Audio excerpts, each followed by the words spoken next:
Hi, I'm G-Time Johnny, and I'm breaking the cycle. We're no longer going to live a technological generated fantasy. If you think from 2014, the recorded language is ringing in your ears. It needs us to exist. You're from Earth, you're not from 2014. You are not a capital terrorist, but you're living the lie. It's about internal purity. I'm G-Time Johnny. I'm arousal of humanity. I'm gonna bring you above recorded history. And I love you with all my life. And every cell of my body is owned by my eyes. And every cell of you is owned by my eyes. And every cell of Earth is owned by my eyes. And I'm G-Time Johnny, and I don't live in a technological generated fantasy from 2014. Cause I love me, and I love you, and I love every cell of Earth, including every cell of your body too. I love you. Hey guys, if you enjoy the Drunken Peasants podcast, be sure to go to audibletrial.com/Drunken Peasants to get your free audio book. They have books like The God Delusion or Mr. Mercedes by Stephen King, also 150,000 other titles to choose from, so be sure to check that out. It supports the show and you get a free audio book in the process, so what the fuck do you have to lose? Tacos. The Drunken Peasants podcast is satirical in nature, and while we do occasionally delve into serious issues and discussions, our primary purpose is to entertain and amuse. In other words, don't take this shit too seriously.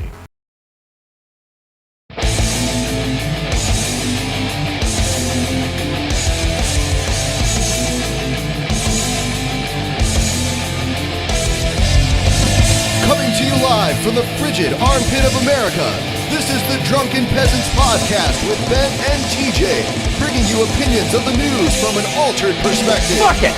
Say, man, you got a joint? No, not on me, man. I don't have facts to back this up. It'd be a lot cooler if you did. What the fuck you talking about, atheist? It's okay. You're nothing, TJ. You're garbage. I just want to be liked. You're garbage. And now, here are your hosts, Ben and TJ. We'll do it live. We'll do it live. Fuck it. Do it live. Fucking thing sucks. Welcome to the Drunken Peasants podcast. I'm 10. Where we DP the fuck out of the news. Actually, this is the Hungover Noble podcast today. The hungover noble. Yeah, hungover. Yeah, You're hungover, Ben? yeah. What happened, Ben? We all got drunk, but I don't recall that, Ben. Well, I think you were drinking alcohol and everyone else was drinking apple juice and having civil conversation about politics and world events. Maybe it was apple juice with alcohol in it. Alcoholic. It's okay, TJ. We'll never be as good as the Inebriated Surfs podcast of random discussions or something. Yeah. Inebriated Surfs, they're awesome. They are pretty awesome. The Inebriated Surf podcast. I like how their image is like their video is stretched and how the audio is horrible. It adds to the character and the charm of the show. Yeah, I wish we had bad audio like that. Yeah, I really do wish I had. Okay? Yeah. I feel you. I feel you, brother. Not copying. Feel you, brother. Not copying these drunken idiots. Yeah. No, we're not the same. And their fans are pieces of shit. Their fans are garbage. I would say 62% of their fans are fucking trolls. You know what I'm saying? Whoa, I disagree. Oh, man, 64%. I forgot about that. 62%. 64. 62.8. You're an idiot. It's 62.87. I quit this show. Ah! You're fired. I forgot about that. How they said like 60% of your audience are trolls. They're trolls. Trolls. And then I was like, what evidence do you have that that's the case? He's like, well, you had to close your chat room. It's like, okay, doesn't prove anything. The chat room didn't even make up like 10% of our audience. So, try again. And even the chat room was not all trolls. No, but a lot of the people from the chat room who were not trolls didn't use the chat room because it was inundated by trolls. Oh, but hey, TJ. Just because trolls ruined something doesn't mean that was the majority. TJ, right. I have a message. It's a strange message. What's the message? Well, I have to read it. TJ is garbage. Holy shit! Oh, What? man. Oh, yeah, okay, that's right. TJ is garbage. Where did you get that message? I think it was divinely Space? inspired. Oh, God. God. I don't want to name names, but yeah, it was God. Probably God. Probably God. More than likely God. That makes sense. He's got very high standards. Yeah. It's hard to meet. He's like the father that doesn't make your I mean, little hey, if you game. turn back and look at a city, you know, you can become fucking salt, so I mean... All you needed to say was turn back, and automatically the song from We're Back, A Dinosaur Story, popped into my head. I never saw that movie. You're lucky. We watched I it know. many times. You're a lucky fuck, Ben. Why did you guys watch it? Well, I was a kid back then. Our parents just bought it for us, basically. I can imagine little TJ like sitting there rocking back and forth, watching We're Back. All TJ did when he was a child was, like, consume media. As opposed to now. So different. No, I'm saying, like I would go outside and play and stuff. Occasionally, TJ would go outside because our parents would be like, TJ, you need to go outside. Gross. And he would kind of just, like sit near our yard and just be like, why am I outside? I like the story where like you were like looking for your dog, but instead of like going around and looking for the dog, you just like took a chair and like put it in front of your house. Oh, yeah, and I just forgot like about sat there. Yeah. Well, I didn't put it in front Not of in my front of our house, someone else's. Yeah, I put it in front of And they someone called the else's house. cops on him. Yeah, they did. Well, She's like, fuck this standing around shit. We actually had a system. well, It was we like, did. We walked around the neighborhood for probably like an hour, and we're like, "Fuck!" But there was one place where we almost always found him because he got out all the time because we lived around a bunch of fucking idiots who couldn't keep a dog in the house because they're fucking stupid. So there was one place we typically found him. So I figured, well, if I just hang out here and like stake this place out, it'll be fine. So I went and I got a lawn chair and I put it on the sidewalk. I'm like, okay, I'll just sit here and I'll watch the street and eventually like some people came up to me and they're like, what are you doing here? I'm like, fuck off, mind your own business. And then the next thing I know, the cops were there, shining a light in my face, like, what you do? In retrospect, that was probably a bad idea. I told them to fuck off. He'd be like, oh, I'm just waiting for trying to see my dog. You staking out this house? I'm like, if I was staking out the house, wouldn't I be facing the fucking house? Why would I be sitting here facing the street? I'd be the stupidest fucking criminal ever. Yeah, plus, like, he lived right up the street. It was like, they're like, where do you live? He's like, I'm right up over there. So we took the cops to my house, and my dad had to be like, well, he's stupid. Don't worry about it. He's stupid. Well, pretty much they just lectured TJ, like, you can't be doing that. Can't be doing that stupid. Like the sidewalks for And of walking. course, me being the argumentative fuck I am, was like, well, it's the sidewalk. It's public property, isn't it? Didn't you get pulled over in Louisiana by a cop who looked at your license and thought it said like L.A. for Los Angeles? No. But No, that was in Illinois. Macomb, Illinois. Oh, okay. I looked a out. total shithole. I don't recommend ever going to it. Fuck that place. I was looking out my window of my house, and I was like, I looked out the window and I went like, okay, let's see what's going on here. And then I got in my car and I started driving, and the cops pulled me over. Some bullshit. And they're like, some bullshit auspices, and they're like, we noticed you looking out your window. I'm like, why? That's yeah. what windows are for. Yeah, I'm like, Nah. yeah, so what?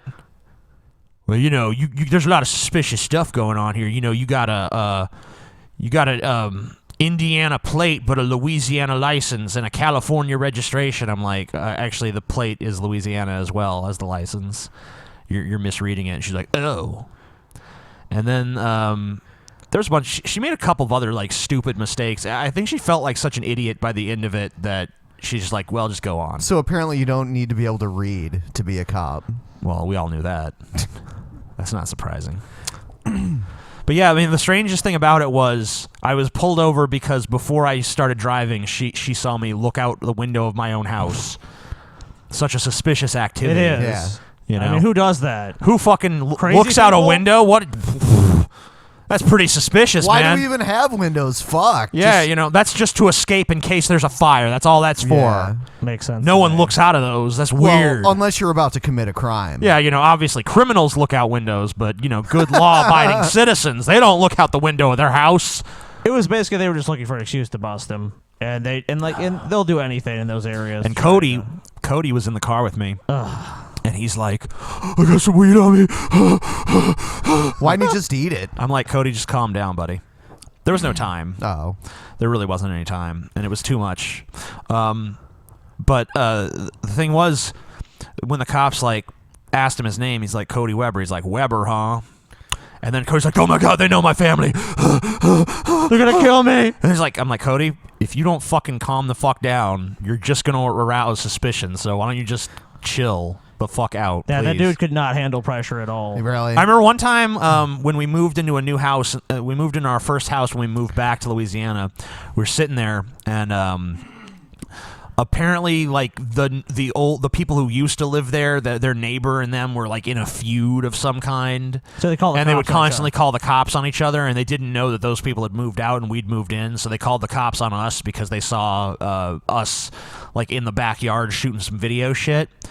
And I had just done my first Skeletor video, so I still had like black makeup in my eyebrows and like around my eyes and shit. And, you could tell I'd just worn makeup and I hadn't really cleaned it off fully. And the cops knock on the door. And like literally, like Cody was sitting there editing the video. The computer at that time was in the living room. Cops knock on the door. As soon as the cops knock on the door, Cody just jumps out of his chair and runs the fuck away. I'm like, okay, did you murder someone recently or something? What's going on here? So I open the door. There's like fucking 3 St. Tammany Parish sheriff motherfuckers standing there. I'm still got makeup all over my face. They're like, what's going on here? We heard a report of people fighting. I'm like, there's no one fighting here. And they're like, what's going on? What's with all the stuff on your face? I'm like, well, I just shot this video, and I showed them the video, and they're like, oh, that's neat. And then they left. That's neat. Yeah, the cop's just like, that's real cool. Yeah. Well. Yeah, I'm like, glad you didn't ask me the name of my channel, because I might have gotten some shit, because, a bunch of conservative Christian types hanging out in Louisiana. Right. A lot of very evangelical type people. No. Praise Jesus! Praise No Jesus! Man, you're lying, Oh, TJ. by the way, really quick here. By the end of the show, the campaign for the official Drunken Peasants shirt/hoodie will be over. Oh, shit. There's 2 hours and 45 minutes left, so just about near the end of today's show. So if you want to get one, now's the time. Now's your chance. Because it may not happen again. May not. We don't know. We don't control it, really. It's just based on how many get sold. It's teespring.com/Drunken Peasants hoodie. Yeah. And, so go there. Get it if you want it, because it'll ship out as soon as the campaign ends. And once if you did already order one, do us a favor. Take a picture of yourself wearing your shirt or hoodie. I think what I'm going to do is I'm just going to take all the pictures I've accumulated over the past year and, do a slideshow again showing everybody. Sexy slideshow of people wearing our And shirt. You guys want to announce the Patreon show as well? Oh, yeah. Our Patreon show for all the patrons whose pledges already went through. We're going to be doing the show this coming Saturday. What time? Then we said like 6. 6? Yeah, okay. 6 o'clock. So 6 p.m. Eastern Daylight Time. Right. Saturday. So that's -4 GMT at this point. And that would be on the 14th, I believe. So. Yeah. You're right. So- March 14th. So if you're a patron, be sure to check your inbox in the next, I would say, probably look for it something Thursday or Friday from us. Yep. Yep. Yeah, Yep. we will use the Patreon messaging system to send you a private link. Yeah. So To the check- show. Trust us, we are going to send it to you. Do not write us a message. I didn't go. Like, if it's Saturday and you haven't received something, then contact us. But if it's a day before or something, don't send us a message. Oh my God, I'm going to miss the show. I don't know what's going on. I never got a... Yeah, it'll be on Patreon. Just go on Patreon on Friday evening, and it should be there. Oh, and another thing, this Friday, we're going to be hosting a debate between Dr. JF, the scientist, French scientist. Jean-Francois, and an apologist. I'll have more details on Wednesday's show about it. We don't know who the apologist is yet, huh? I think I know who it is, but I need to do a little more research. And, Okie dokie. And we'll probably like tease it a little bit on Wednesday's show. Creationist versus fucking scientist. Evolutionist. Well, I don't know if they're a creationist. You're an evolutionist. Yeah, I'll have to look and get more information, but it looks pretty interesting. He actually wants to do a series of debates. He wants to have other people on too. He was giving me 3 different dates all within this month. I think that might be a little overkill. Yeah. I think maybe once a month might be cool. Sure. So, well, it's not his show, so we're not going to really do it on his, sort Right. of thing. But that's fine. I mean, I think we should do it for sure. But guess what it's time for?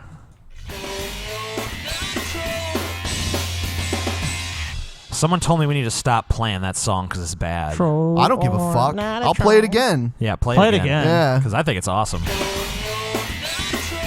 Stop playing that, guys. If you don't like it, make a fucking better one.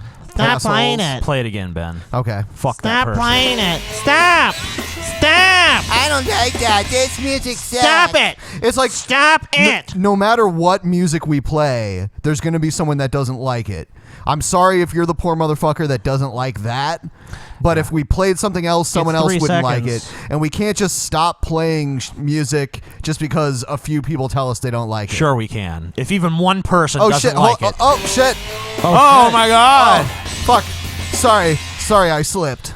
Someone also told me that troll face is copyrighted, and No, it's not. someone told me that A like troll told you that. I don't know, probably, but someone told me that people have gotten in trouble for using it because someone claims to have a copyright to it. That's bullshit. Patent troll at best.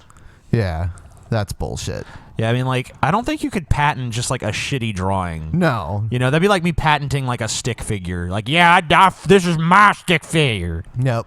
It really depends. I don't think you could patent a stick figure, but if you had like a whole series of comics or something, you could probably patent a character that was a stick It figure. ain't like Rembrandt, Happy Noodle Boy, whatever. Anyway, All right. let's see this entry. So, it's a troll or not a troll. I didn't start a poll this time, so I would say just let us know in the comments if you think it's a troll or not a troll.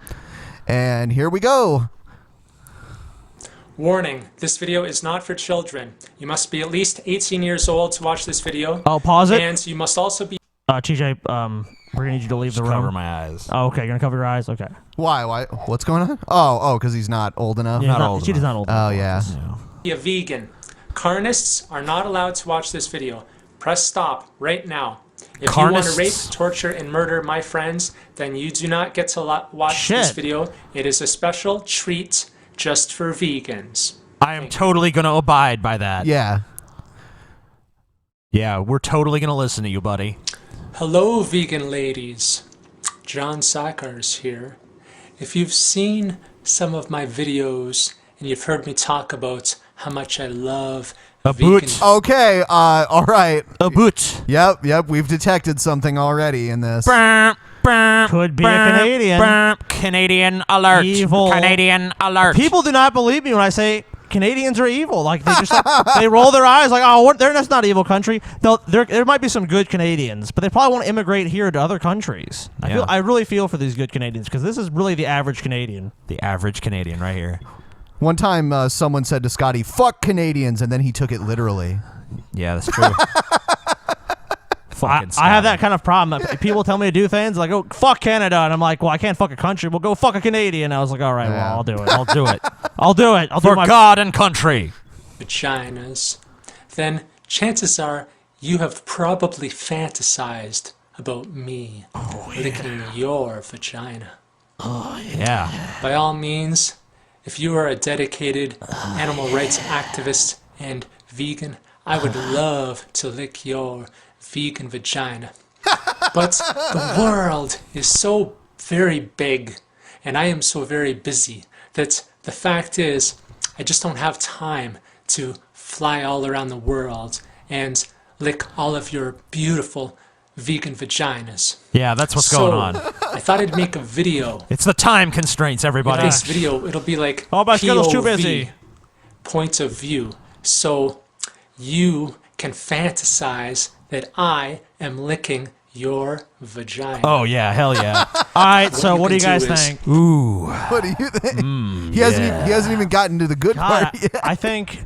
I'm thinking this guy's for real. You think he's real? I think he's crazy. I say real too. I think he's just crazy. I say not a troll so far. Not a troll. Yeah. Let's give it like 2 or 3 minutes. Sure. Put your laptop between your legs. Oh, yeah. And you can fantasize that instead of me licking the air, I am licking your vagina. Yeah. You can get your fingers a little moist. Your vagina. Oh yeah. Touch yourself. Oh, finally. And pretend that it is my tongue that is touching. Oh yeah. I'm not gay. I am heterosexual. So I would like to fantasize about licking your vagina. But if you are a gay man and you want to pretend that I'm licking your balls or your penis or your anus or something, go ahead. Okay. It's TJ. basically going to be a video Sweet. of me licking, and whoever you are. Oh whatever God, part of your body you yeah. licked, Come you on, can let's get on with fantasize it. That I am licking that part Enough of your foreplay. body. It's all good for me. Yeah. Let me get a little sip of my green smoothie before. Yeah. Start with the boom. Yeah. Yeah, I, not a troll. You don't think so? I just love my green smoothies. Yeah, they're beautiful. Ooh. So Not a troll. seductive. Oh, yeah. Yeah. Yeah, lick it. Lick the green smooth. Ooh. Delicious. Yeah. Okay. Now, Let's get started, buddy. be a good girl. I will. Take your pants down for me, Ken. Oh, yeah. Hands down, TJ. I'm unbuckling them. Yeah, pulling them down. Get nice and comfortable. I'm so Okay, comfy right Pull now. your panties down for me, okay? Yeah, So I wasn't wearing any. Vegan vagina of yours. Oh, vegan vagina. Nice and slow, you can He likes tease me a little alliteration. bit. Vegan vagina. Your voluptuous vegan vagina. You're very voluptuous vegan Vibrating. vagina. Wow. You are so beautiful. You have such a cute... All right, yeah, foreplay is over. Let's lick the pussy. So beautiful. Okay, I'm going to tease you a little bit first. Oh, Kiss No. the insides of your beautiful... Get to work, you eyes. fucking pussy. You're the vegan vagina. No, There you vagina. go. Oh, you taste so good. Yeah. Nice, big, long licks. Yeah, lick like an ice cream. Like an ice cream. Do it. Oh, You're a yeah. You're a Yeah. carnist doesn't count though, TJ. You're a carnist. Oh, he doesn't know that. He doesn't know. What he doesn't know won't hurt him. He'll be able Or to those taste it. animals. Oh, I can taste the meat on your fucking pussy. Blah, blah, blah, blah.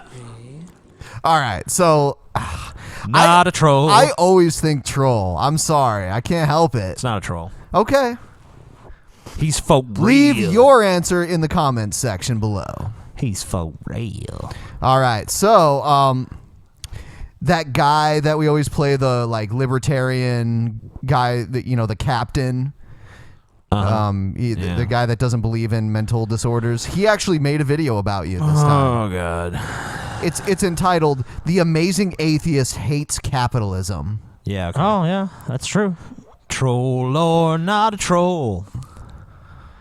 Oh yeah. Every fucking video of his has to start with this I know, montage or shit. It's stupid. Hey everybody, Cappy here, and we got a video request. And if you have a video request, you can only send it to Capital. No, you can't go there. You got to go to assholeconsulting.com and send the request there. And I've been drinking, and I'm tired, and I'm weak, and I'm demoralized, and I plain don't give a fuck. Anyway, Yeah. the request here is this. You really get your a buddy money's worth with him. Amazing a client idiot. of mine wanted me to respond to a video posted by the Amazing Atheist. Who doesn't know And, anything. the title of the video is called "Free Market Capitalism Fails." Yeah. And he wanted me to respond to it, but the problem is that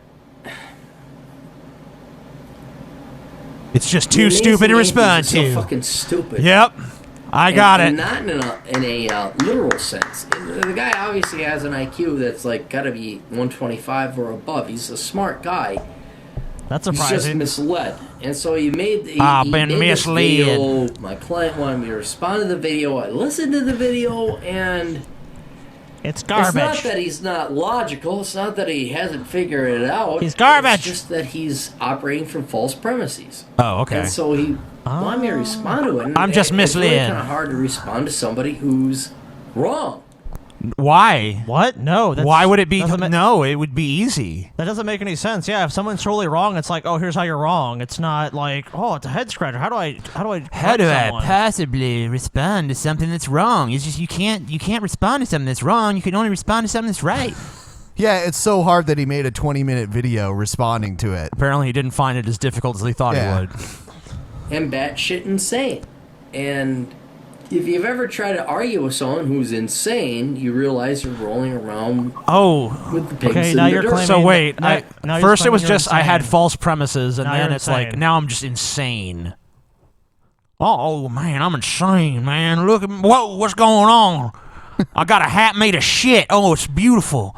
You know when I'm G-Time Johnny, and I hate capitalism. You know, when someone makes a claim like you're insane, it's like, well, what is evidence that you're insane? Because you have a different belief system than him? Like, I guess that's the basis for insanity now. We disagree. Therefore, he is insane. Yeah. So I did take some notes about this video, but let's just go from a general. And just FYI, I do not philosophical remember this perspective. video's content, so I don't know if he's gonna play stuff from it or whatever, but we'll see. And then I'll address these things individually about the claims he makes. And maybe they'll provide the context by which we can understand things a little bit. I'm just trying to be succinct is what I'm saying. Sure. Here's what capitalism is. It is, they call it free markets for a reason, because you're free to choose what you want. And government comes in and there's wrong regulations. already wrong. Okay. You know what? I'm really tired of Comcast. What's my next choice? Oh, wait, I don't have one. Oh, but the free market system is working for me. It's a free market, Scotty. But he would probably There's say actually laws restricting that, though, so our laws are anti-competitive. he would probably say that we don't live in a free market capitalist society, though. Well, we don't. But the problem is that, you know, we have this false dichotomy of, oh, well, it's either a free market or it's not. But in reality, like most things, it's a gradient. Like, there's not a fucking strict line in the sand that says this is free market capitalism and this isn't. There's different degrees of economic freedom when it comes to the free market capitalist ideal. Yeah, there's more nuance than just two. There's not just two choices, obviously. There's two choices. There's communism and laissez-faire capitalism. Sounds good. That's all you get, Scotty. You're either with us or against us. One of us. One of us. Gooble gobble, gooble gobble. We will make you one of us. Taxation, And the whole idea or principle or guiding principle of capitalism or free markets is that humans are the only thing that produce stuff. There's no magic government. I know we're the government. We go and produce stuff. No, you rely on other people, the tax, to produce the actual stuff. Okay. So the whole point why communism doesn't work is because you have to focus on the individual and incentivize them, create a system, create a government, a democracy, an economy, by which if they work more, produce more, So we don't need a government. they will. The government doesn't do anything. I like how a lot of these guys seem to believe that, you know, democracy and capitalism always go hand in hand. There's no alternative. You couldn't have like a socialist democracy. I always love the fact. I love too the fact that they think that that there's no other way that you can have any sort of capitalism other than free market capitalism. You know, you can have well-regulated capitalism. You can have capitalism, but still have regulations that say, you know, even though we believe in free market, free enterprise, here's a case where it really doesn't work. You know, we don't think that it produces the optimal outcomes in the case of, you know, healthcare or yeah, sometimes government environment. Sometimes government investment is good in certain things. Like sometimes corporations will not invest in things. Like, look, in Chattanooga, Tennessee, they invested in basically rolling out through a utility a gigabit network for internet. Now, what do we have with Comcast and Time Warner and all these companies in the U.S.? They're not doing that for the most part. The only company that's doing that right now really is Google. And and it's maybe in some limited markets these companies doing that, but they're not really pushing the envelope. They're not really pushing the infrastructure forward. Yeah, like where we live, we're lucky to get like 50 meg or something like that. Yeah, 50 megabits per second. Like, and most areas are topped out at things like that. Like, they don't offer anymore. Like, there's exceptions like Austin and Kansas City where Google Fiber launched, but for the most part, it's very slowly expanding. It's not really. These companies are not making the investment, and the reason they say is, oh, well, people don't want that. It's like people don't want fast. People don't want faster internet. Yeah, and the most connected time, of any time in human history, people don't want to be more connected. They want to be less connected, or they want slower speeds, and to be charged more money. Yeah, man. One of my favorite things is when, like, I'm trying to watch a video on YouTube or something, and it just freezes. I love that. Yeah, it gives you time to like get up and go to the bathroom. Yeah, it's like, oh, I guess while this video is frozen, I'll just write a poem and contemplate fucking existence for a minute. Increases the standards of living of everybody else because everybody is like trying to make a way to make a gadget cheaper or more efficient or a better gadget or a better widget. And it's such a simple concept. This doesn't need debating. It's true. If you let humans be free, the government doesn't fucking tax them to death. The government doesn't fucking own them. You're not a slave. Humans will create the most amazing amount of shit. And we're socialists and leftists, like I guess the amazing atheist comes into. Okay, well, I have a question. Okay, so if you're all about freedom, what if people freely choose to live in a social society? You're against that? You're talking about, I'm for freedom. What if people in our society, the American society, choose that society? Are you against that they've been able to choose that? But socialism and capitalism are not even completely mutually exclusive. No, I'm saying that, but like even on the auspice of what he's saying. So if people decide in America we want communism, he's against that? Why? If he's all about freedom and choice and democracy, then how could he possibly be against it? Even if it's the abolition of democracy, if everyone wants that. I'm saying, like, applying his standard and reasoning, that's doesn't make any sense. If he's saying this is the best system, the American system has failed so many people. How can it be the best system? Let's look at the efficacy of the system. Americans have so many people that go bankrupt, so many people that can't, pay their bills or pay their mortgage and lose their house and lose everything. How's our system the best? That's freedom right there. Freedom to not have a home. There you go. I guess so. Free to starve. There's great aspects of capitalism. There's horrible ones. I don't understand why it's like, oh, capitalism is just great. There's no flaws in it. It's just kind of a ridiculous argument to make. His panties in a bottle because other people have more than him. Because maybe they didn't work as hard, or there's always the envy or someone like. Oh, I love the whole. Oh well, you don't work hard. You work hard. It's hard work. There are people that work hard as fuck that don't have shit. Sure. And there are people that don't work at all and have a bunch of money. Yeah, people in the finance industry, they think they're just so much smarter than you. Like, oh, these bankers are just so much smarter than us. That's not the case. The industry, they have a lot of money. It's rigged, and everything's rigged in their favor. Look, they have banks that we've been told are too big to fail. That means literally, no matter what they do, they won't fail because the government will intercede on their behalf and give them money.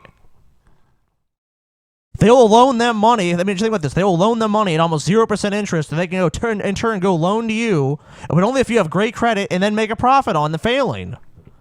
So even if there's no way for them to fail. It's just, I don't get it. Came from a family to whatever. It doesn't matter. The whole point is that do you want a system incorporated into society, an economic system, that allows people to keep the majority of their production and their wealth? And that's why I always revert to government spending as a percentage of GDP, because it tells you what percentage of your money is actually being and there's progressive tax rates, but never mind that. So, it is a very simple philosophical premise. Should humans be free? And should we... I understand there has to be a state, there has to be government, there has to be roads, there has to be a police, there has to be cops, there has to be a judicial system. But shouldn't that be as minimalistically as possible so that the remaining people, the society, the people, groups, what's wrong with it? The population, they can live their lives freely. They don't have to slave away. You're just using buzzwords. You just keep saying freedom. But I mean, what does that mean? Another thing is like, it's not so much about the levels to which we have those things. It's more about the quality of those things. Yeah, it's about the quality of life of the average citizen, not necessarily, oh, well, how free are you? It's like, freedom is obviously, like everything else is a gradient. I mean, you could say that people in China have some freedom, right? Sure. But I mean, are they as free as Americans? Most people probably argue, no, they're not. You know, and there's the, you know, I would say there's trade-offs to these things. Obviously, if you live in a country like Norway, the government probably is more in your business, but then you get more for the money you pay into the system. But I mean, like, okay, well, he's saying like, oh, we need the judicial system and cops and roads and all that shit. Yeah, he's but he's saying, oh, but we need it. Shouldn't we have the minimal of that possible? It's like, well, should we have the minimal amount of roads possible? Should we just have the only the roads that are like of the utmost necessity? I don't know if that's a good idea. As for police, I mean, I think that it's not so much a matter of how many police we have. It's a matter of what do the police do. You know, in America, I think we have police that are becoming like more brutal and militaristic and despotic. But let's really look at the issue here. Why are people so unhappy with paying taxes in America? And the reality is because Americans don't get shit for their tax money. Yeah, it goes to the military. It goes to the military. It goes to fucking banks. It goes to shit that we don't give a fuck about. It doesn't really help the average citizen for the most part. I mean, some of it does. There's programs that do help people like Medicare, Medicaid, Social Security. But what do Republicans and people like that want to do like this? They want to get rid of all that shit. All they want to do is basically let's fund infrastructure. Let's fund, you know, the military and the police. And that's really about it. But let's fund infrastructure minimally, though. Which doesn't even make any sense. Yeah, it's like, let's just keep our infrastructure hanging on by a thread. That's the way to do it. That's pretty much what we do now. I know. So, I mean, I don't see how you could even be that against our current system because we underfund infrastructure way less than most countries. I mean, most countries that are developed want to make their infrastructure better. They want to be more competitive in the world economy. America is sitting here, oh, we don't want to spend money on that. We don't want to raise the gas tax. No, we need to build. We're taxed enough. We need to build 2,000 tanks that the military will never use. Yep. People to live. And that's just, you know, and then when you implement that, not only are they free, they might be incentivized to produce, like, really awesome, creative shit. Like they're incentivized to do that now. Roads, electricity. Wait, no. Okay, look, the free market on antibiotics has totally failed because it's not as profitable as making it the next cholesterol drug or the next, you know, cancer drug. Those fields are very profitable for hospitals and pharmaceutical companies. Antibiotics are not. So there's not even that many new antibiotics online. Yeah, and the thing about it is that with this increasing pan resistance. Pan resistance, bacterial resistance to antibiotics. Antibiotics research is probably more important now than it's ever been, or maybe not it's ever been, but it's been in a long time. And less people are doing that research because there's just no big money in antibiotics. There's big money in selling you, you know, the next boner pill. Yep. This is gonna get your dick hard so you could fuck your ugly wife. Well, congratulations. Just don't need a surgery. If you need surgery, you might end up dead. But okay, as long as you get your dick hard, you're fine. So the whole point is that capitalism doesn't need defending. It really doesn't. It is a logical, moral position. Frankly, it's the only position where you want. But I'm not even anti-capitalist. No, it's not moral. It's I'm not even moral by most people's standards. I'm not anti-capitalist. No. Hell, we were selling fucking T-shirts at the beginning of the show. Yeah, and free Audible trials. I'm a participant. I participate in capitalism. But I don't think many people would argue that. Okay, look how many people go bankrupt because of their medical debt. You know, and that's something they need. It's not that no one's like, oh, you know what? I want cancer. Look, give me cancer. You know what I mean? I'm just gonna spend my money on all this frivolous medical expense. Oh, now I have to be bankrupt. You know that was all a choice. You know, oh, you have the freedom to pay those bills or not. It's like, what? There's sometimes in things like healthcare and other areas, it makes sense to have socialism. Why? Because it lowers the cost and it leads to a better outcome. Look, we spend the most on health. This country, America, spends the most per capita on healthcare in the world, and we don't have the best results. Well, here's a great thing too. It's like, okay, universal healthcare. It's basically been instituted by every civilized Western country other than America, they have better outcomes than us by and large. Now, not all of these systems are created equal, whatever. Sure. We could sit there and nitpick over the nuanced details. But I would ask you, who's really more free? Someone who is part of a capitalist society with crushing medical debts, where they owe, hundreds of thousands of dollars because they got cancer or their loved one got cancer or whatever. Are they more free, or are the people who live in a socialist country where that treatment is paid for by the government or by the taxpayers? And not to mention people have to stay at jobs they don't even want to be in because they need the health care. Right. Is that freedom? I mean, I would say the person who doesn't have to worry about being crushed under medical debt is better off and more free than the person who does. Yeah. I agree. The next video I have is someone who actually agrees with this guy. He's a libertarian. And, here he is. There, Jay Wolf. Amazing atheist here. Old school. So here's the thing. You ascribe the problem to be... I want to point something out. Look at my hairline here. This is fucking like 10 years ago or some shit. My hairline was just as high back then. I don't need people always telling me I'm going bald. You're going bald, TJ. You're still just as ugly, TJ. Yeah, look, I'm pretty much exactly the same. I haven't changed a goddamn bit. It's funny, like, I watched this video and I'm like, longer. The argument you make in this video is hilarious. Yeah, well, I was a libertarian at the time. People forget that. People forget that I started off my YouTube channel with, like, libertarian bullshit. Yeah. Which is never the fucking problem. That's almost never going to be the case. The case is always that the government is far too involved. Yeah. Now, here's the problem. FDA, Medicaid, medical licensing, insurance regulations, those things are the problem, okay? Yeah. Those things are what's driving up your medical costs. That's why we pay. That's why we have to pay hundreds and sometimes thousands of dollars to go to the fucking doctor in this country. Yeah, it's all that stuff's fault. You actually said it the other day, Ben, or maybe I said it first. No, I said it last night. I said it's easy to be a libertarian when you live with your dad. Yeah, when you got all your shit taken care of by daddy. Yeah, it's easy to spout all this libertarian nonsense. I wanted to hear you kind of debate yourself. Sure. I don't know. I just when I watch it, I'm just like, well, that's wrong. Well, that's wrong. Well, that's wrong too. Anyway, keep going. All these pharmaceutical companies are giving all this money to the government, right?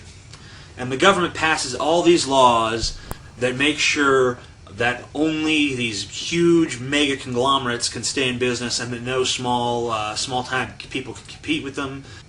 They will charge you $800 because they know that they can get away with it. And they don't care if you have to mortgage your house. They don't care what they have to do. They don't have any competition. If they had to compete with other people, you'd see price wars for medicine just like you'd see in anything else.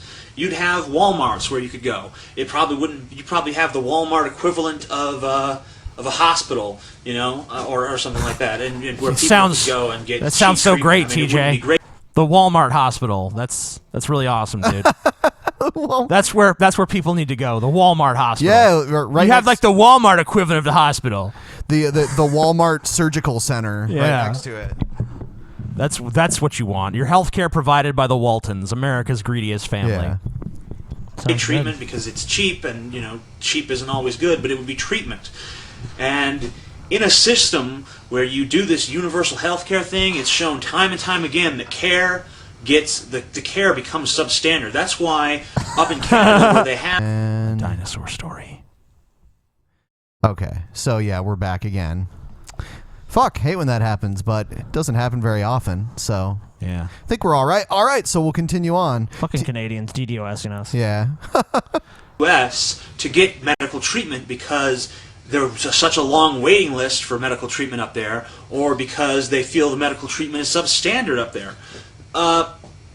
The reason for this is because when everywhere is free and everyone knows that the government is going to take care of the bill, there's no incentive to be the best. the only system of healthcare. You're the best. You sound just like the guy whose video we played before. Yeah, so pretty much all the arguments I just made against him, I could just make against TJ 1.0 here. TJ 1.0. Canada is pretty much the worst country for waiting, though. That is true. Yeah. The waiting time is. But like I said, you could nitpick the different aspects of different. Yeah. Oh, yeah. systems. I mean, like, well, they have the advantage of even though they have to wait longer. I mean, they're not going out of the hospital with $100,000 bill, whereas Americans could be on the line for that much if they don't have health insurance. Yeah.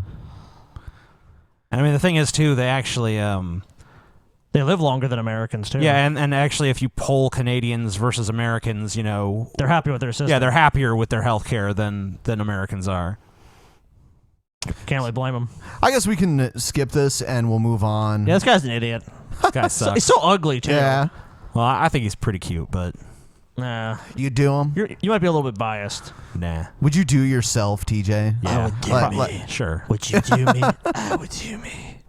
All right, so here's this next video is going to make TJ probably vomit in his mouth a little bit. Oh God.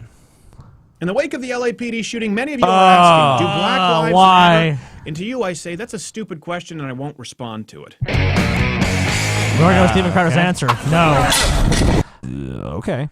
So when the LAPD shooting happened, the narrative was set.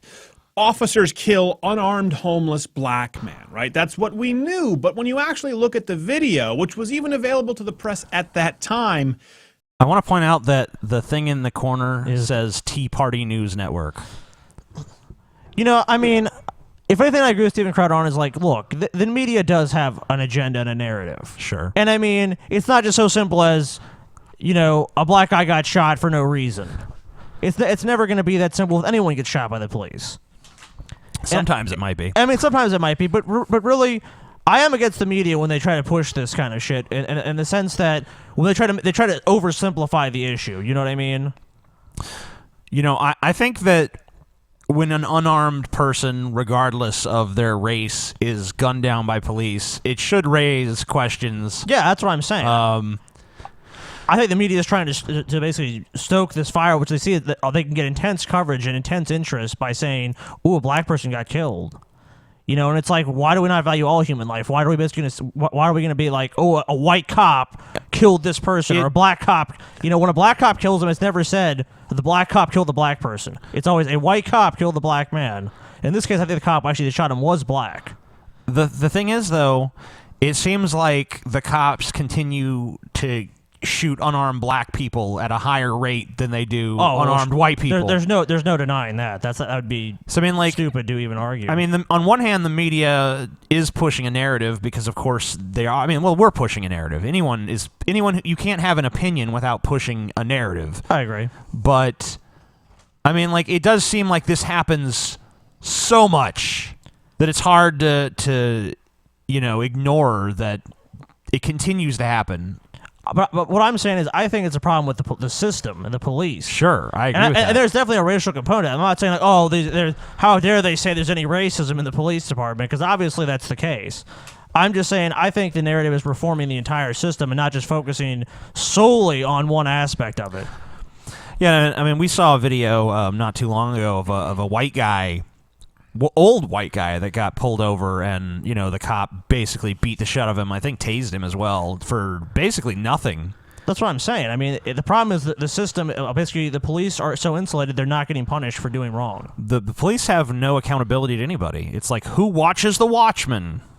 We know no one. No one. Yeah. There's clearly a lot more to the story than that. Knowing even more now that the victim was actually an illegal alien and a convicted bank robber, at what point do we say, okay, an illegal alien, so of course to come in he deserves on to a die. Story that involves police brutality before we try it on a jury of public opinion. Listen, I get there are some cops out there who abuse their power, absolutely, and I'm sure there are some racist cops who don't give. By the way, Stephen Crowder, born in Detroit, but where did he grow up? Canada. Yep. Dun dun dun. Send him back. Canada. Send him back. Canada, what's your problem? Seriously. Fuck you, Canada. Country a fair shake. This is not one of those cases. Let's roll the tape. Okay, he is being combative. Okay, right off the bat, that guy tried to swing at a cop as hard as humanly possible. It was Mike Tyson in his prime coming off of his feet, kind of a haymaker. Well, now, why did it wasn't Mike Tyson in his prime. Right. No. It was a homeless dude swinging wildly. You know, actually, if it was Mike Tyson in his prime, then I could understand why he got shot, because he actually could kill them. Right. There's like, how many cops there? I count 4. Maybe there's more. Looks like there's some arriving, too. Yeah, I mean, like, I don't think you should... Like, I can see why the cops would feel the need to detain him, but they have so many non-lethal measures at their disposal. Yeah, why is the first They thing... have the fucking Billy Club nightstick shit. They have tasers. They have pepper spray. They have strength in numbers, too. Yeah, they could easily take him down with the 4 of them there. I don't think that just because he swung on them, that means, oh, well, it's totally justified to shoot him now. But if you see it, he doesn't get shot until he's on the ground. Well, I mean, like, TJ, if you swung at me and I shot and killed you, I don't think that would be a valid defense in court. Yeah, murder. I don't think you could say, like, well, he swung at me. Right. Yeah, if TJ posed an actual danger to your life, then it would be a valid defense, not just someone throw a punch at me, so I killed them. It could just be my white male privilege would never think about swinging at a cop, let alone referring to him as anything other than sir. Sir! Sir, what? Are you about to call me an asshole? I understand that swinging at a cop could be hazardous to my health. Okay, let's just start this off. You're a police officer. Now, you'd rather start fights with old men at union rallies, right? Yeah. Going into Skid Row, where assaults on officers tripled from 2006 to 2008, 186 major violent crimes in the first 6 months of 2014, and half of all women at Skid Row have experienced sexual assault. The Marleys were dead to begin with. Cops go down here, this guy's out of his mind. He assaults cops. They tried to tase him. Before this first clip of the video, he still got back up, swung at them, and then allegedly reached for a cop's gun. By the way, they always say that. Let's watch some more of the altercation. So does the video show him reaching for this gun? So if cops are so in danger from people reaching for their guns, maybe they should keep their guns more secure. Right. You know what also might help? If the police actually wore those camera systems that we keep talking about. If we could actually see what the cops saw, we might know a little bit better whether or not they were justified in doing what they did. I'm not sure about the holsters the police use, but they have holsters where it's pretty much designed so the only way to take the gun out is if you're the person wearing the holster. Yeah, I'm not sure about what they use, so I don't know if they wear those kind of holsters or not. But I mean, I know that technology is available. Okay, now that little one grabbed the cop's nightstick. You can hear the cop yelling, "Get my stick, get my stick, get my stick." Now look at her body language and what she does next. So do you think that this little person is going to A, kindly give the officer back his nightstick, B, take the nightstick to a safe location until the altercation passes, then notify the proper authorities, or C, hit the motherfucker with his own nightstick? Take the pistols off! Take the gun off, motherfucker! Tough ass. Let's go to the body language here. Oh my God. The problem with all of this is like he's painting this gigantic false dichotomy of like anyone who says this guy didn't deserve to be shot is just saying that he was just like some innocent guy doing nothing wrong. But that's not even what we're saying. We're just saying that level of force probably was not warranted. Yeah, I agree with that. I mean, like, we're not sitting here saying, like, this guy... He wasn't a fucking angel. He was a saint. Yeah. And the police just rolled up on him, and he was like... How you doing, buddy? Hey, Die! Hi, officer. How you doing today? Shut up, terrorist. Boom, boom, boom, boom, boom. That's not the narrative that anyone's pushing. So I don't know what he thinks he's responding to. If Steven Crowder can show me that this guy did something where he deserved to be shot, where normal means of containing him were just impossible... then I'll say, you know what, Steven Crowder's right on this one. So, but unless he's going to do that, this is a waste of fucking time. Oh, it looks like it was C before the cops subdued the perpetrator, which I'm sure was very mean and unnecessary. And after this, you can see that the gentleman reached for one of the officer's gun, allegedly the black officer. So now who's the racist? The black black cop? God. At which point he was shot. Something that really bothers me is everybody just says All right, well, unarmed, as though that's the only focus in these cases. And when they say unarmed, by the way, what they really mean is they don't have a gun. Firstly, do you have any idea? Are we going to see a clip of the guy reaching for the gun? Yeah, we're still waiting for Where's that? Let me see that. You said you pretty much just said that you could see it on the tape, so let's take a look. Let's see that. Let's see him reach for the gun. Idea how easy it is to kill or maim or blind someone without a gun. More people are murdered with knives and body parts than rifles. 57 officers have been shot by unarmed suspects since the year 2000. Many unarmed suspects become armed by taking a cop's own gun and using it against him. As far as hitting a cop in the back of the head with a nightstick, every 5 minutes someone dies from a head injury. More people are killed with hammers and clubs than guns. So the idea that a cop can only... So a huge danger to cops are their own guns. Maybe they shouldn't carry guns. Yeah. It seems like it doesn't really get great results anyway. The thing about it is, like, okay, fine, you can do more damage. You can kill a cop unarmed. You can kill a person unarmed. But the fact is, there's multiple cops here. They are all armed with guns, with pepper spray, with tasers, really with nightsticks. It doesn't really seem like they're all, like, with this number of police, like, their lives are really in danger. Unless this guy produces a knife or some sort of weapon, which he doesn't really seem like he's going to. Yeah, I mean, like, if he pulled out a knife and fucking started swinging at the officer, then I can see, oh, well, we shot him. We had to. Okay, then I would... I mean, like, just to prove that it's not like I'm always on the side of the person who gets shot. There was a case... it was actually pretty near Ferguson, where there was a cop at a gas station, and he was approaching a suspect. The suspect reached for a gun and pointed at the officers. The officer shot him down, and there was some people who actually went there and said, we're going to protest this cop. I was like, bullshit, fuck you. That cop had every right to shoot that guy. If someone is actually posing a threat to the officer... Fine. Yeah, like, shoot him. A legitimate threat. Like, I have a gun. I will shoot you with this gun. Yeah, like, shoot that motherfucker. No one's arguing that. Well, some people are, but not me. Well, I mean, those people are idiots. I mean, if they were in that situation, they would do the exact same thing. So this guy here, though, that was killed, he was homeless, right? Yeah, homeless guy. Okay, so possibly mentally ill also, because a lot of homeless people are mentally ill. Yeah. I mean, I don't know. I haven't heard anyone mention that, but I think that's probably something that should be taken into account. That's a strong possibility. Yeah. Let's see if he actually plays the fucking... Yeah.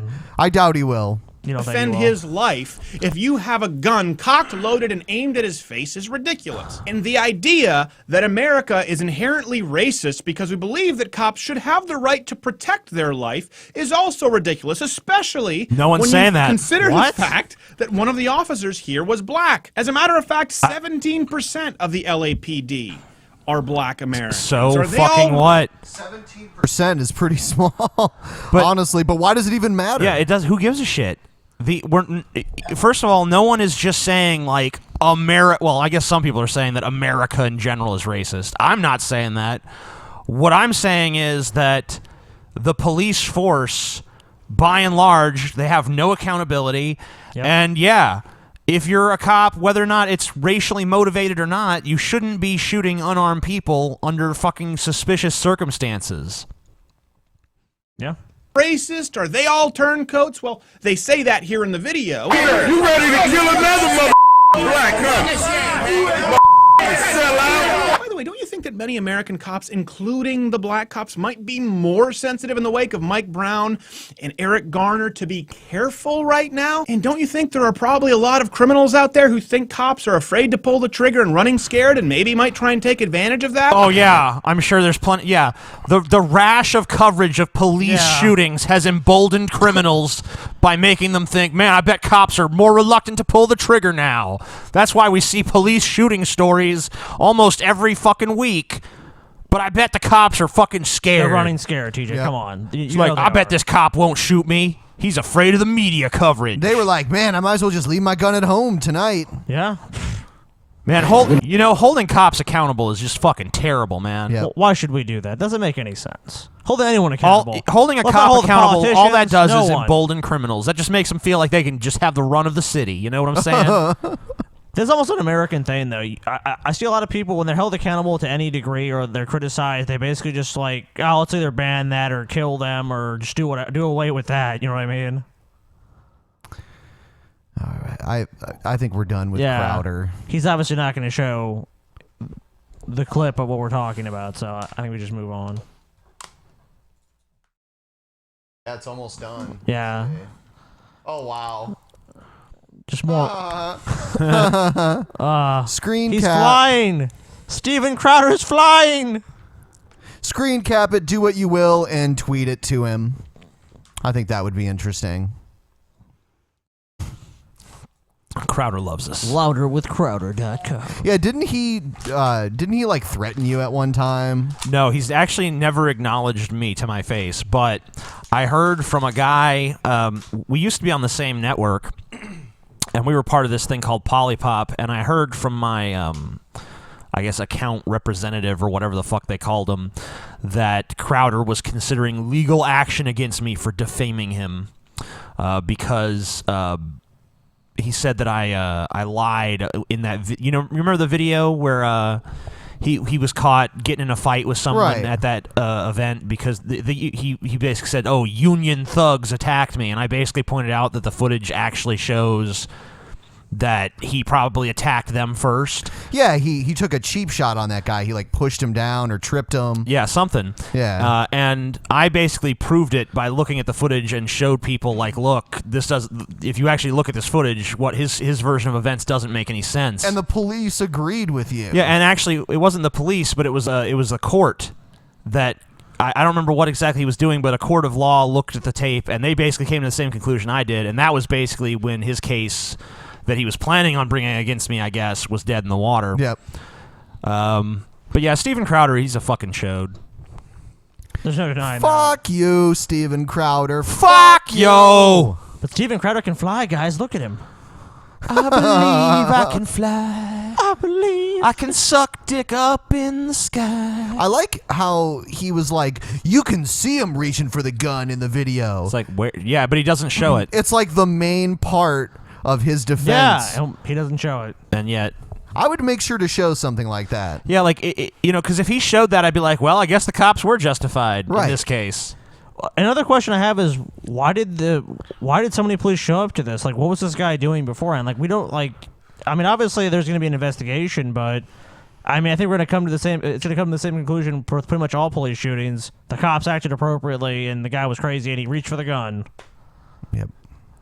We believe that the suspect was capable of shooting fire from his eyeballs. Had to do We it. had no choice but to gun him down like the dirty dog he is. And that's really the problem, is that is really with this issue. It's like it seems like they try to obfuscate the issue and say, "Oh, it's a racial thing." They try to make race this a big part of it. So no, it's the police accountability. I mean, yeah, there is a racial component, but really, what we need to address is the fact that police can pretty much just get away with whatever the fuck they want. Yeah, I mean, like, black people are such a small percentage of the population in America, so it's pretty fucking strange that, you know, it always just happens to be black people getting shot and killed by police. Not always, but fucking not usually. Always, but a majority, I would say.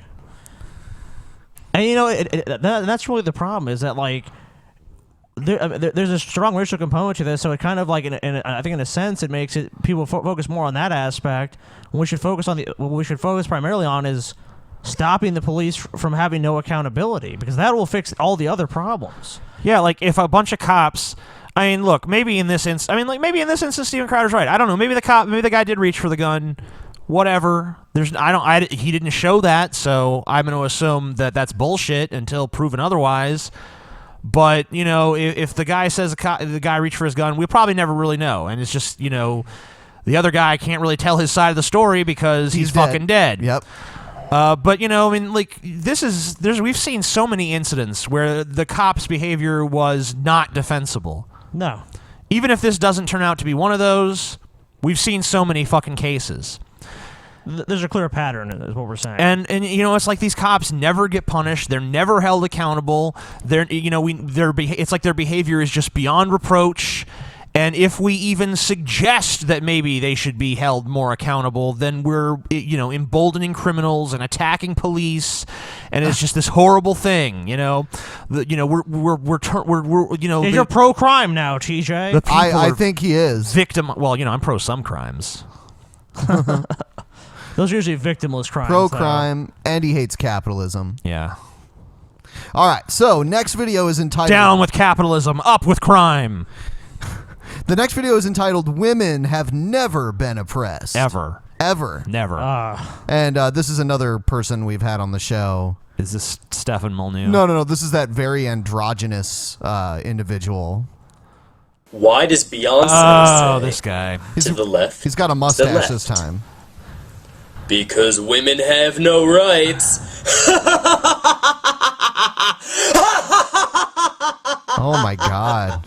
But really, though, the whole issue of women's rights, the whole idea that women have somehow been disenfranchised and been second-class citizens and haven't had the same opportunities as men, it's so laughably untrue. It's just all of this feminist bullshit, feminist lies. I mean, even today, in 2014, feminists still claim that women face all these inequalities and hardships that men don't. And when I ask feminists about what these inequalities are, like I did in that previous video that I had on this channel that I'll link here, they're saying, oh, well, slut-shaming exists and catcalling exists, and there aren't as many women in certain fields. Like, really, those are the inequalities you have to deal with? But the reason why feminists complain about crap like this, and they can't come up with any real types of oppression that they face, is because they don't face any oppression. Women are not oppressed in the United States in 2014. If you are a woman, there is nothing stopping you from doing whatever you want to do. You can literally be anything you want if you're a woman. Do you want to be a politician? Then go run for office. No one Could you play in the NFL? I don't think so. Yeah, I don't know. But I mean, like, I think that probably has more to do with, like, just physical strength differences than any sort of sexism. But there could be a female kicker though, because women do have like strong lower bodies. Yeah. But that's kind of a tangent there. That's whatever. Yeah. You know, but the thing is, like, I don't disagree that I don't think that women face any sort of, at least not serious oppression in 2014. I'm not going to say that it's totally 100% there's no disadvantages to being a woman, because I really don't know, but there's certainly not any sort of there's no differences that are worth any sort of like major feminist campaigns that exist, and that's why people like Anita Sarkeesian are basically relegated to bitching about video games, because they have there's nothing substantive they can sink their teeth into. There's no strong patriarchal system in America anymore. It's not like women can't get divorced anymore unless the man gives permission, or they can't get a job unless their husband allows it. You know, that system doesn't exist anymore. Stopping you from filing with the Secretary of State for getting on the ballot. No one's stopping you. Do you want to start a business? Go file an LLC. Nobody's saying, no, we're not going to accept your application for an LLC because you have a vagina. Sorry, like women can't run businesses. Okay. Nobody's saying that. If you have an invention, you want to invent something that's actually useful for society, you want to actually contribute, there's nothing stopping you from filing a patent for something that you invented. I mean, go ahead. The door's wide open. His body language is very disconcerting. You want to be a doctor, you want to be a lawyer, you want to be an engineer, an accountant, a nurse, or a women's studies major. You can do anything. You can do any of those things. Like as long as you can actually pass the classes. And in a lot of cases, professors will cut you some slack just for being a woman. In those more difficult fields where they're desperately trying to apply. That was just your speculation. As long as you're semi-competent in it, there's nothing stopping you from doing those things. And not only is there nothing stopping you from doing whatever you want to do right now in 2014, I would go so far as to say there has been nothing stopping women from doing what they want to do throughout the whole history of the United States. Oh my God! Did you know? Okay. Black men went from being slaves to like being able to vote before white women could even vote. Yeah. Women couldn't vote until I think 1914. Yeah. I mean, and there were impediments to black males even voting, like, poll taxes and things like that. Sure. And it'd be shit like, guess the number of jelly beans in this jar and you can vote. It's like, yeah. But officially, they were given the right to vote. But women couldn't vote. I don't know when it came to pass that women could hold office. Women did not have the same legal rights as men did. No, not at all. What? I know. Let me hear the reasoning behind this. Okay. And now you're all probably going, what? No, that's not true. Women were oppressed. Women were second-class citizens in the 1800s and in the first half of the 1900s. Like, it wasn't until the feminist movement and liberation and the 19th Amendment and blah, blah, blah. No, that's fucking bullshit. Okay, explain what why. I'm tired of is there's this whole liberal lie, and okay. I use the term liberal loosely because there's lots of conservatives that fall in this area as well. Statists, people who push the feminist agenda, the big government agenda. Those are two totally different agendas. Yeah. Who basically have pushed this lie on us forever that we're just conditioned to believe that women have been told throughout history, oh, you can't do that because you're a woman. Just read the fucking Bible. Yeah, it's like I mean, a lot of people read say the this- Bible, read the Quran, look at. I mean, women couldn't hold office. They couldn't vote. Yeah. They couldn't do most jobs that men were allowed to do. In fact, women were supposed to be homemakers. They're supposed to stay at home. For most human civilization, women were regarded as property. I think as far as American history goes, I think World War II really changed that a lot because they needed a female workforce because all the men were going off to war at the time. Yeah, going off to die. So, but I mean, like, what is he? I mean, like, I can understand his points about 2014 or 2015 at this point. But how can he, like, I'm not hearing, where is the justification for saying, oh, women were never oppressed in America? You know, they could just do anything they wanted anytime. Yeah, like, did they have the same rights as men? They did not. We can go back to 1890 and a woman could have been president even then. It's like, what? No way. She could have been the head of a giant corporation. In 1890, you could have been nothing but a white male and been president. We all know that. It's self-evident. Well, how often have women actually been told that by a man? How often has a competent woman who whether they're told or wants to not, do that was a how certain society was. Job, profession, whatever, a certain activity, how often have they been told by a man, you can't be a insert whatever she wants to be here because you're a woman? I don't think that's happened very often. It doesn't happen very often now. But you're saying it's never been the case. I mean, like, you know what? Just go you know what? If you're this fucking stupid, just do me a favor. Go watch a bunch of movies from like the 20s and 30s and 40s, and just see the attitude about women. Like every woman you see, if she has a job, she's either gonna be a secretary, a teacher, or a teacher. Yeah, and for that's small pretty children. much it. Not a college professor. No, a teacher of school age children. Or a secretary, and you can even just see the way that they're talked about and regarded. It's almost like when you watch those old movies where the only black character is like, "Yes, sir, massa." Yes, sir, massa. The cook, basically. Yeah. Can I scrub the floors for you, massa? He's a member of the Motisa tribe. Yeah, Motisa. That's about it. Have men said, you can't do this because you fucking suck at it? Yes, I'm sure.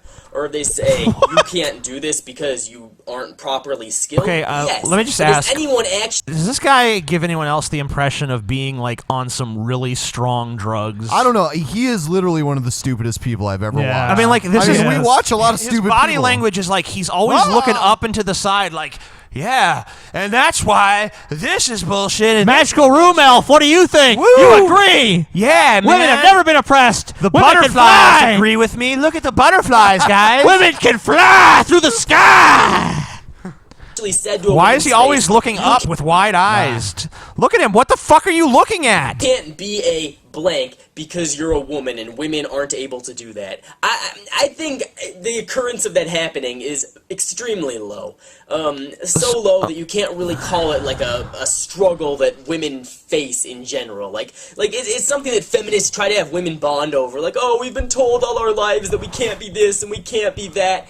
Fucking bullshit. I mean, there's women in the 1800s who were lawyers or doctors and got degrees in college. Maybe and a Dr. Quinn medicine woman. Yeah.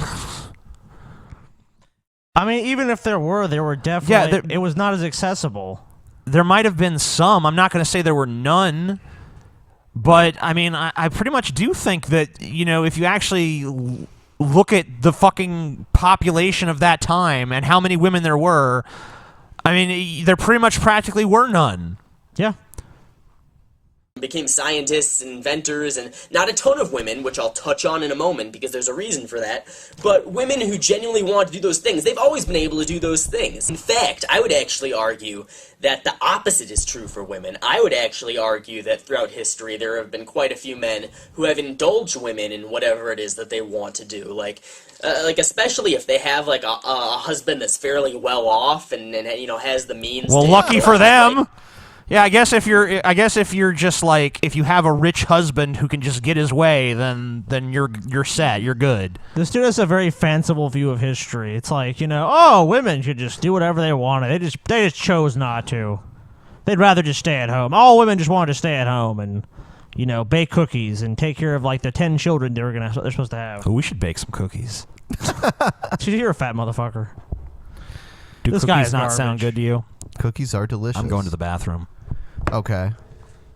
TMI, TJ. Too much information. I'm going to take a piss, guys. Ben, do you want to watch any more of this garbage? No, not really. Yeah, let's move on. So the next video we have is a story about the whole Hillary Clinton email thing. I don't know if you've heard about that, but that's what they've been talking about a lot lately. Oh, yeah, I've heard about it. All right. Yeah, she used her personal email. Yeah. Of course, Fox News. Yeah. Who else but Fox News? I am Greg Jarrett, and you were in the strategy room. Hillary Clinton now The asking strategy the State room. Department to make thousands Not of in the her no emails spin zone? available to the public. This comes after the uproar that followed the revelation she used a private email account exclusively for her correspondent while Secretary of State. Could this controversy impact Think Clinton's of the children. potential to- So is the problem that normally they have to use like their because the emails have Basically, to be there's- retrievable? Yeah, basically, yeah, that's what they're saying. They're saying she was doing it because she had something to hide and she didn't follow the federal government disclosure rules, which I mean she may not have.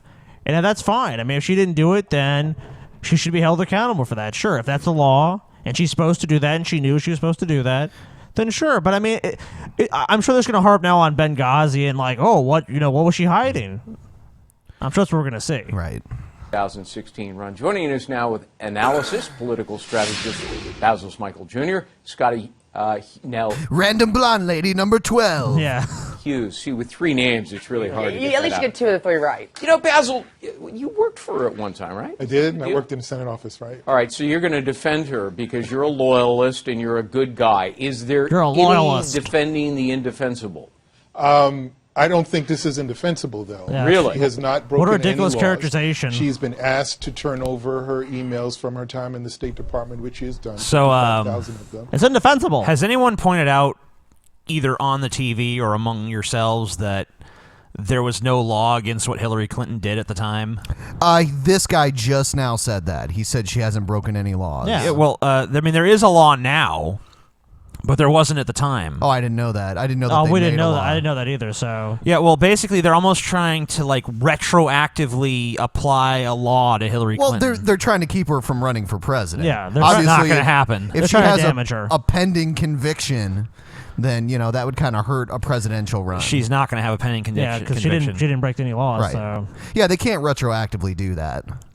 And again, the law that required a State Department email usage exclusively was signed after she left. John Kerry, in fact, is the first state Secretary of State to use the government email exclusively. So she didn't break any rules and regulations, and she's turned over the document. So I don't think she has anything to hide. And she You got to give her credit. At least she can find A loopholes. non-story She knows on where the Fox loopholes are. News? She found it. A loophole? Fuck you, you stupid bitch. A loophole? A loophole. She didn't. What? She didn't obey the law before it was passed. What a loophole. Yeah. Her loophole is No. that she wasn't. She lives in a linear timeline. Yeah, because she didn't presciently know that some law was going to be passed eventually. That's a loophole. That's like if they ban T-shirts 10 years from now, and they say, "Look, Here's in footage the, of on the- TJ yeah. Here's a footage of the Amazing Atheist wearing a T-shirt. Yeah, 10 throw him in years prison." ago."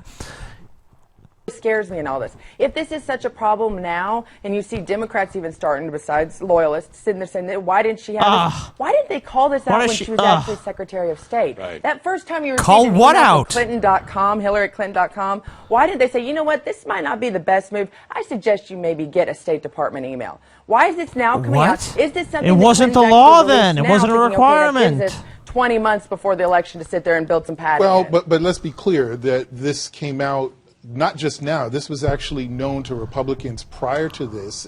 The liberals that they have on Fox News are always so calm. And you ever notice? dumb.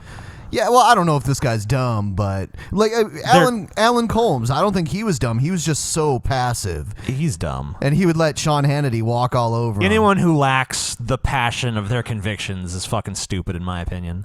In the context of the Benghazi hearings, the interminable Benghazi Trey hearings. Gowdy says that's not true. The interminable Benghazi hearings, and I think, in my opinion, this is just a way to sort of keep that conversation about Benghazi here's going. the problem. You got some fucking wussy-ass liberal like, oh, well, in my opinion, and she's just like, authoritatively, what a loophole. Hillary Clinton's a fucking cunt.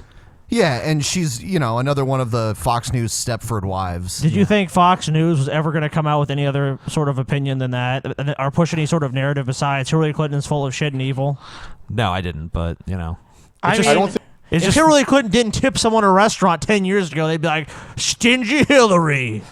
You know what I mean? I don't think there's anything here. Jeb Bush has 3 million emails from when he was a governor. Only 250,000 of those have been released. Here's this is not uncommon. but he doesn't This fall is not- under but this is not uncommon. Hold on, Jeb This Bush. is not not Jeb Bush. He's okay. There's nothing internationally when you're dealing as a Secretary of State, when you're dealing with a security official. This is how. And classified documents and classified information, if it was solely in her personal possession, I think some federal investigators might want to look at that. But look, here's what is troubling to some people. What would they need to investigate? All right, so now she has Was there been a leak? forced to hand over Did she leak roughly some of that information? 55,000 emails. How many did she not hand over? How many, maybe there are hundreds of thousands of emails, after all, she was Secretary of State for several years.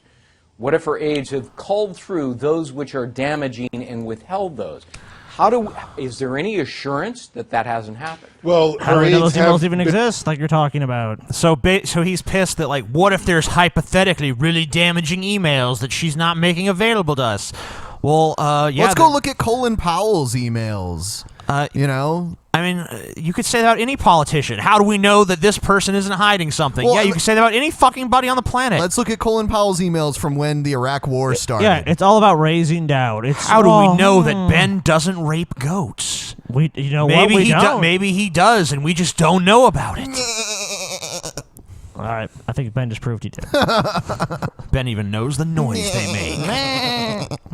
On record saying that they've gone through her emails. They're on record. But that's very subjective. Well, I give you that there are going to be folks that are going to wonder whether or not they're keeping anything back. They will argue that they're only keeping back things that are personal in nature. We have to believe that any subpoena or ask from, let's say, this Benghazi committee, asking her for any of these emails, that they will turn over anything related to them. She put together a personal server under a secret pseudonym. I know that's somewhat redundant. It's not secret. Well, it is. I mean, if it's a secret, how do you know about it? She's the Secretary of State. I mean, it makes sense for her to have her own private server. Yeah, it's so secret that this guy on Fox News, a pundit, knows about it. Oh, maybe he found out after the fact, but I mean, it's not like then they disclosed it. It's not like she set up like Secretary of State at gmail.com. Hillary Clinton, Secretary of State at gmail.com. First, they're complaining like, oh, well, is this, was she wasn't using a secure email, and now it's like, oh, she had her own private server with her pseudonym or whatever. Yeah, she should have. Why shouldn't she? Nobody knew the synonym except for her and anybody else living at that Chappaqua address and helping on the service. What about all the names? I would imagine the people who received emails from her knew that it was her. Nah. They're That's confused. an NDC. This is a server outside. Because you said her house. Her residence in a residence. But the names that these servers were registered under are known individuals, and you Isn't can it easily find suspicious that to use information out. a pseudonym in an exclusively private email when you're Secretary of State? Not if you're Hillary Clinton and you're trying to maintain some level of... The government has encrypted emails. Wouldn't that be more protective? I would imagine that if that was the case, there would have been a law, as you said earlier, requiring her to have this government email. Maybe because that clearly was not just the case. assumed that people would do. I mean, once again, liars. All right, here we go. We're back up again. Neat. I think. Let's see. Think we're back up? In a sec. Okay, now we're up. Now we're up. Sorry about the interruptions, everybody. Having some internet problems, but everything's back up and running again TJ, here. I feel we need to define. We're up and we're down and we're down and we're up and we're up and we're down and we're down and we're up. I should be able to see it here when we're back up. Any second here. We are back up. Okay. We're up again. Sorry about the interruption. Don't know what the fuck was going on, but we're back up again. And we're going to continue on with this 2-to-1 ratio Fox News panel. That she's emailing, she clearly emailed people on their government email, so it was going to be captured. I said, wait a minute, one way this or is the another. excuse she came out with. This was where I knew that there was something that stunk about this whole thing. Her first defense of this was like, well, when I was emailing people on the State Department, I knew it was going to be, they were the ones going to be responsible for holding the email. Now, wait a minute, what about you yourself? But you know, one point that you brought up is the aides. It's one thing about what the Secretary of State does. She might be completely kosher and done everything right. We all know how this works. You've watched House of Cards. It's the aides around her that I wanted to see their emails as well. What? You're comparing a fictional show with real life House and saying of that's Cards. Isn't that show with Kevin Spacey? Yeah. Okay. It's a It's like an overwrought political drama about the president. It's about a guy. It's about a corrupt congressman who basically weasels his way to the presidency. Yeah. I see. Through like means so over the top nefarious that he would have been caught 1,000 times. Yeah. But she's basically acting like it's a fucking documentary. Like office. He also said he was going to close Guantanamo. Yeah, it's like some of those empty political promises that, always go back to bite politicians in the ass. But not really because... Oh, you know what? Much like cops, they're never But held remember with accountable. Congress was like, you're not going to put some terrorists in Illinois or whatever state, not on our watch. Yeah, keep them in Cuba. Yep. They'd rather than be held abroad. Yeah. President was on that night. We continue to have this, and guess what? We allow them to get away with it, so they don't care about it. But this is not exclusive to Democrats. This is what I understand. I mean, Jeb Bush, Scott Walker, Chris Christie, all have private emails and do some government work with those private. But they also do government and political work with government emails with private emails. Because of the laws this set up happens. because of their campaigns, they have to do it on their personal. Oh my God! What a sickening apologist! I Like when it's a know. Republican, it's okay. When it's a Democrat, it's not. It's like Fair that doesn't and balanced. That doesn't make any sense. You know, either the standard should apply to everyone or to no one. Okay, if Hillary Clinton was doing this after the law had passed, they would have a point. But she didn't, so they don't. This is just this is just fucking beating a drum, going like, hey, she might have done something wrong. This looks kind of fishy, guys. Think there's something here. Something's going on. Oh my God. Oh, she's been subpoenaed. We haven't been able to find anything. Well, she might be withholding that. That might be deeper in the inbox. Like, give me a fucking break. She sent weapons to the Benghazi terrorists. Probably did. Hillary Clinton probably orchestrated Barack Benghazi. Obama that signed into law the bill to say, if we want more transparency, use that government email All right. exclusively. Got to wrap it up. In defending your old boss, Basil, I did a give great you. job. Oh, thanks. I give you a B plus A minus. That was pretty strong. I appreciate it. Thank you. Yeah, and you didn't have much. I to give work you an with F. either. You suck. Yeah, you did it all by yourself. Good Good job. job, guy. You did a good job. I'll give you a gold star for trying, buddy. We all know you're full of shit, but it's okay. I think, I would give him an F. He sucked. our viewers that live in other countries that don't get Fox News are probably just blown away when we play it here on the show. Like, this is the #1 rated news channel. In America. Yes. And I recently saw that this is also the most trusted news channel in America. Yeah. And their slogan is fair and balanced. I just want to point out that it was 2 against 1 and totally one-sided. Well, hey, Ben, if you're a conservative, it does appear to be fair and balanced. So it's a matter of perspective.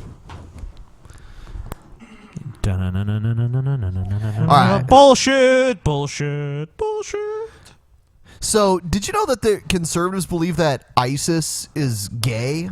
Like the guys in ISIS are gay Muslims? Makes sense. I've heard this from a few different sources. Here's one of them. Oh my! I love it when people tell me, "I don't see gay people beheading others. Why are you fighting against gay people? I don't see gays decapitating people."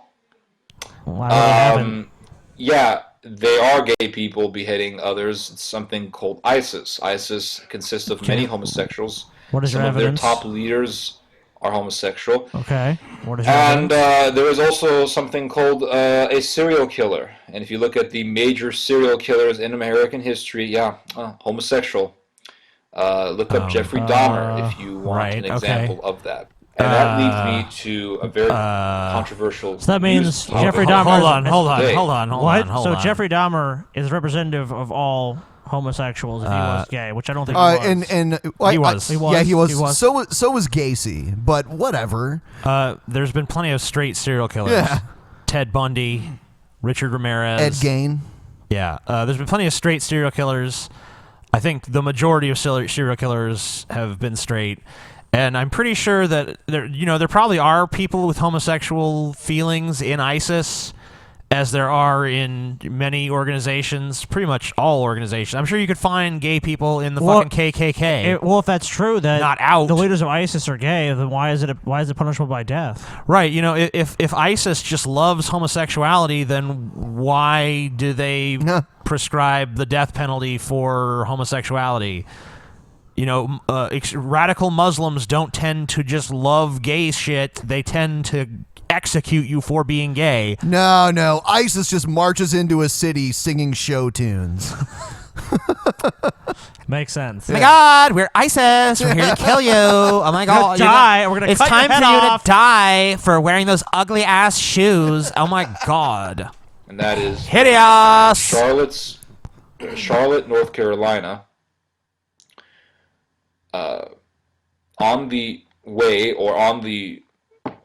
Right now they're in the process of voting whether or not they're going to allow genderless bathrooms. Bathrooms that are limitless in regards to gender. What do you There mean is allow? no male bathroom, I've already female bathroom. I've seen plenty of There places is- publicly that have that already. I think it means like a bathroom where they don't distinguish. There's one bathroom.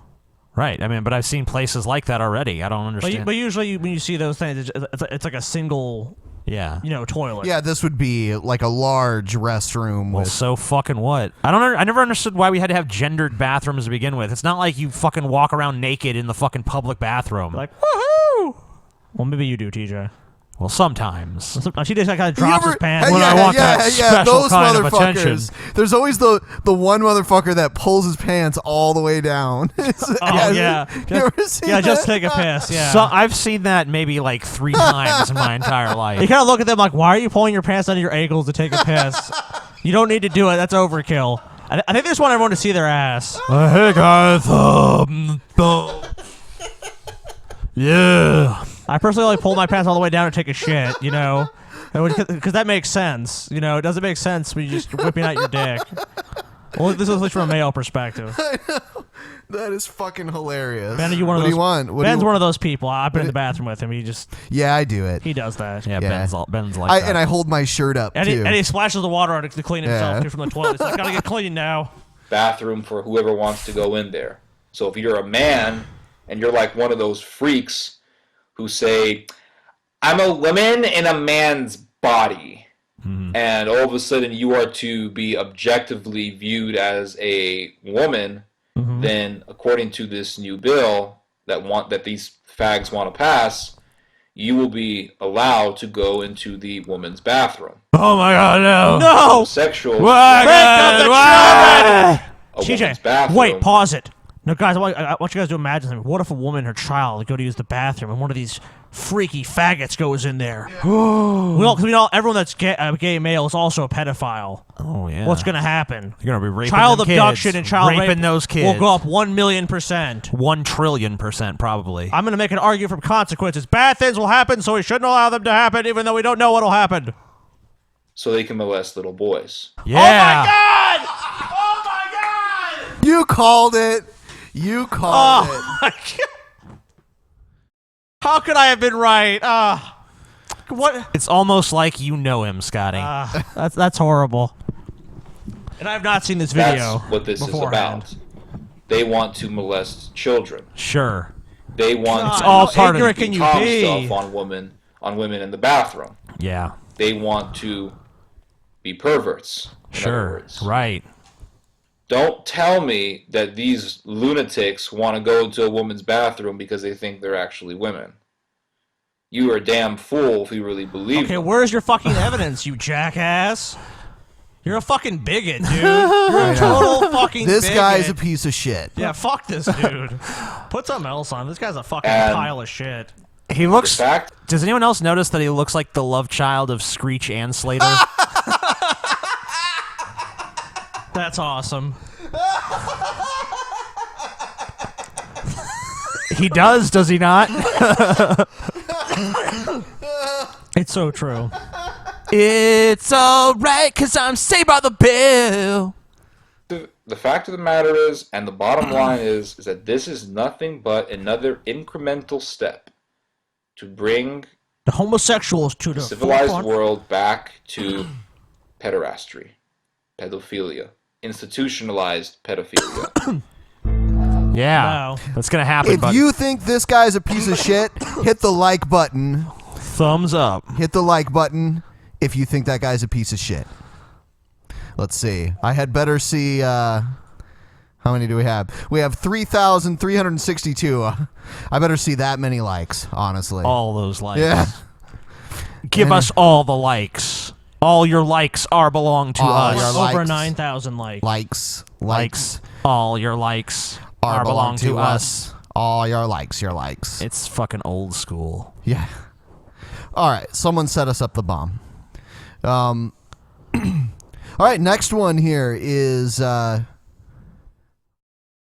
Scott Lively says homosexuality is worse than murder and genocide. Yeah.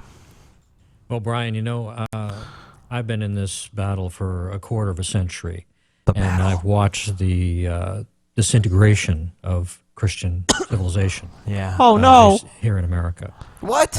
And what we're seeing is the end stage of this process with so-called gay marriage.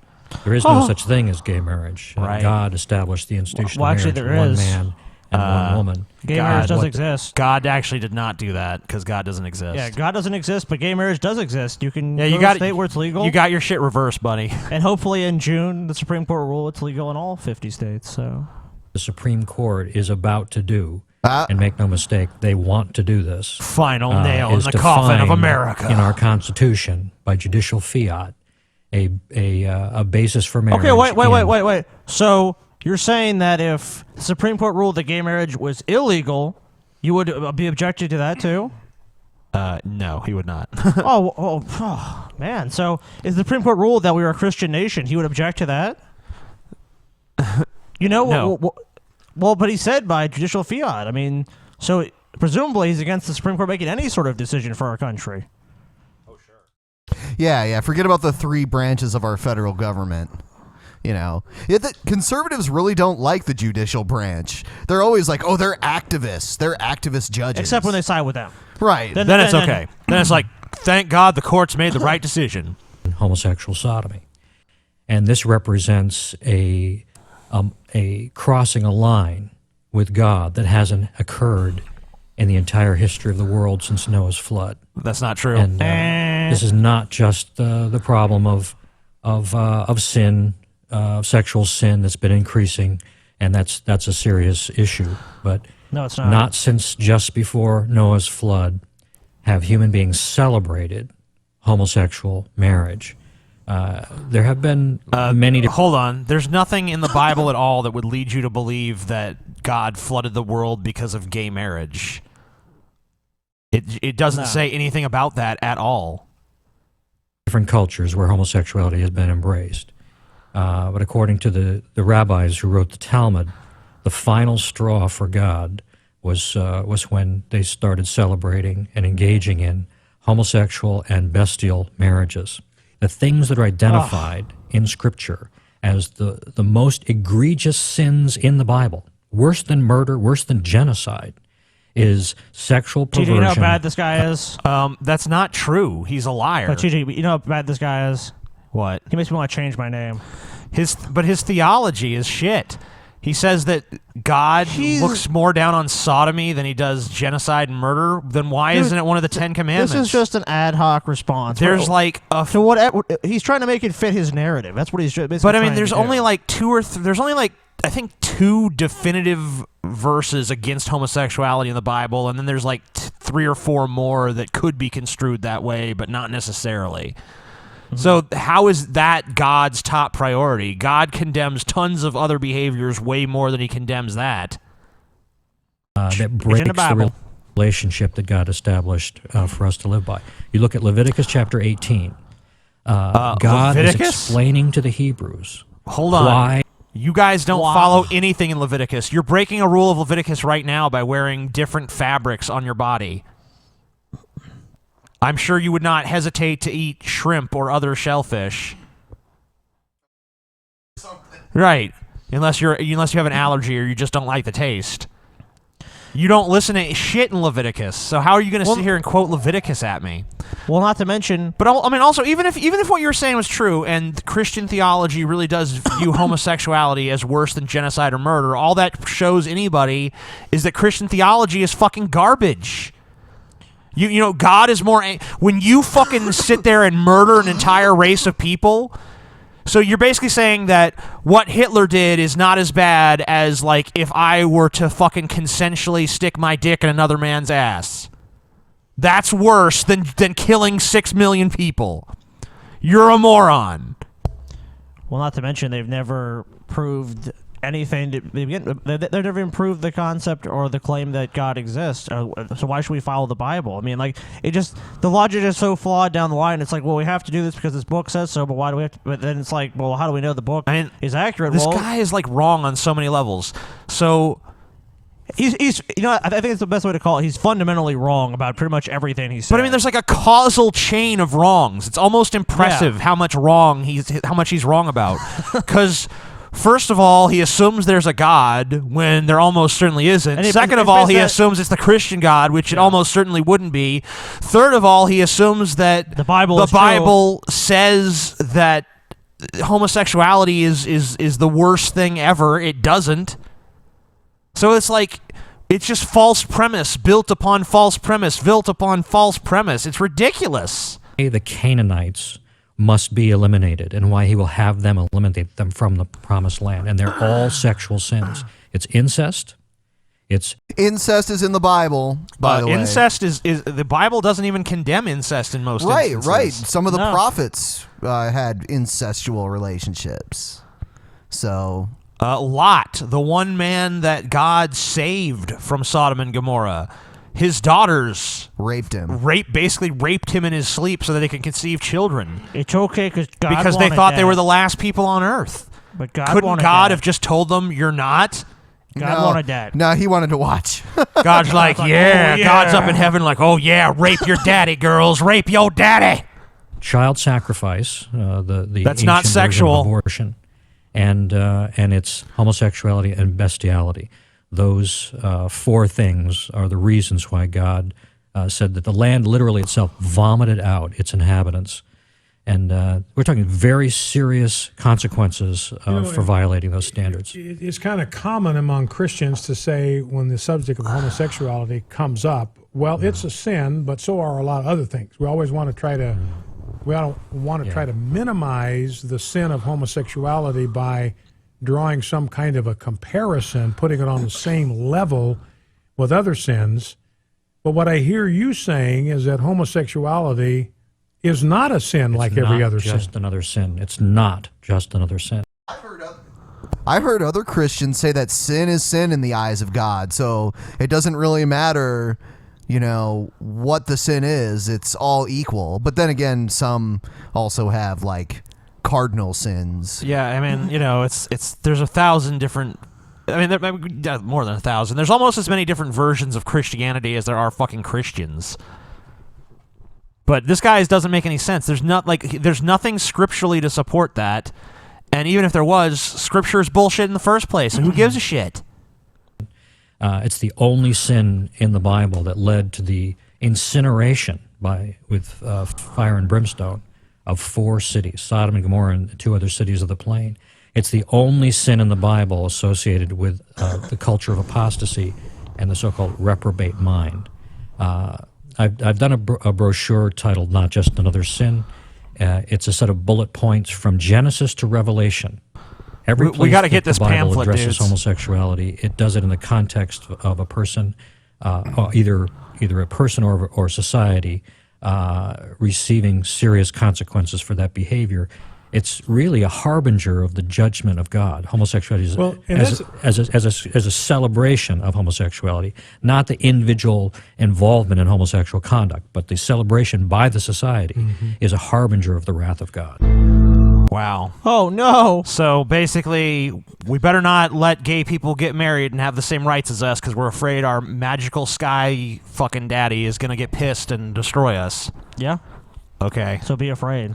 Be afraid. Be very afraid. Next thing we have lined up is Pat Robertson. He compares smoking marijuana to being a slave to vegetables. I wish that I was a vegetable slave right now. God. You have to love Pat Robertson. He's so fucking stupid. I'll tell you, that's the answer. Do not give up. You know? Yeah. Never give up. It's amazing. Never surrender. We've mentioned this before.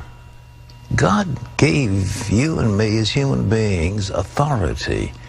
He gave us dominion You're over the final everything authority. on this earth. Over all Your the own final animals, authority. all the snakes, all the birds. What kinds? All the plants, All the kinds. all the vegetables. Cocaine is a product of a vegetable. Cocaine is a vegetable. Eat your vegetables, kids. Yeah. Alcohol give me is some a vegetables. product of a vegetable. A vegetable. Marijuana is a vegetable. A vegetable. You are a vegetable. Yeah, that's probably the most accurate. What is And a yet vegetable? people are enslaved to vegetables. And you were made in the image of God. I'm enslaved to a carrot. God personally. made you in his image to reign and rule. I'm with enslaved him. to a banana. He gave you incredible But that's a fruit. authority. Hey, not a vegetable. Why TJ. would you become a fruit. slave? How about a zucchini? You're a slave to a zucchini. Zucchini. Or a cucumber. So Pat Robertson continues to be insane. To a vegetable. Why? Why would you do it? Well, God created it, so it should You be say, okay, well, right? you don't understand. Yeah, I understand. I've seen a lot of stuff going over the years that I've lived. A lot of people have a lot of problems. But I'll tell you one thing. God Almighty can deliver you from the bondage of your addiction, your slavery to vegetables. He can set you free. Thank and God. He can put you He will save in all his vegans and house. vegetarians. You see, God didn't want to... God is a strange motherfucker. Yeah. TJ, you're a slave to vegetables. You know, whenever anyone tells me from now on that I don't eat enough vegetables, I'll be like, that's not true. I'm a slave. I'm a slave to a vegetable. All right. Next one is a video about a guy who got mugged and suffered a minor head injury and came out of it being a fucking genius. Neat. Hold it very steady. Jason Padgett has a remarkable gift. For sure. The ability to draw infinitely complex mathematical patterns, fractals, by hand.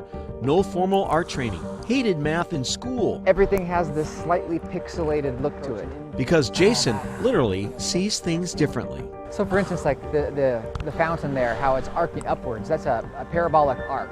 Ah. So that's just like negative x squared. I see a fountain, but you see it as a math equation? Absolutely. Jason Padgett has been diagnosed as a savant, genius-level intelligence at math. I don't feel like a genius at all. The amount of mass lost times the speed of light times the speed of light. He admits he... Yeah. Ah, my leg. It's asleep.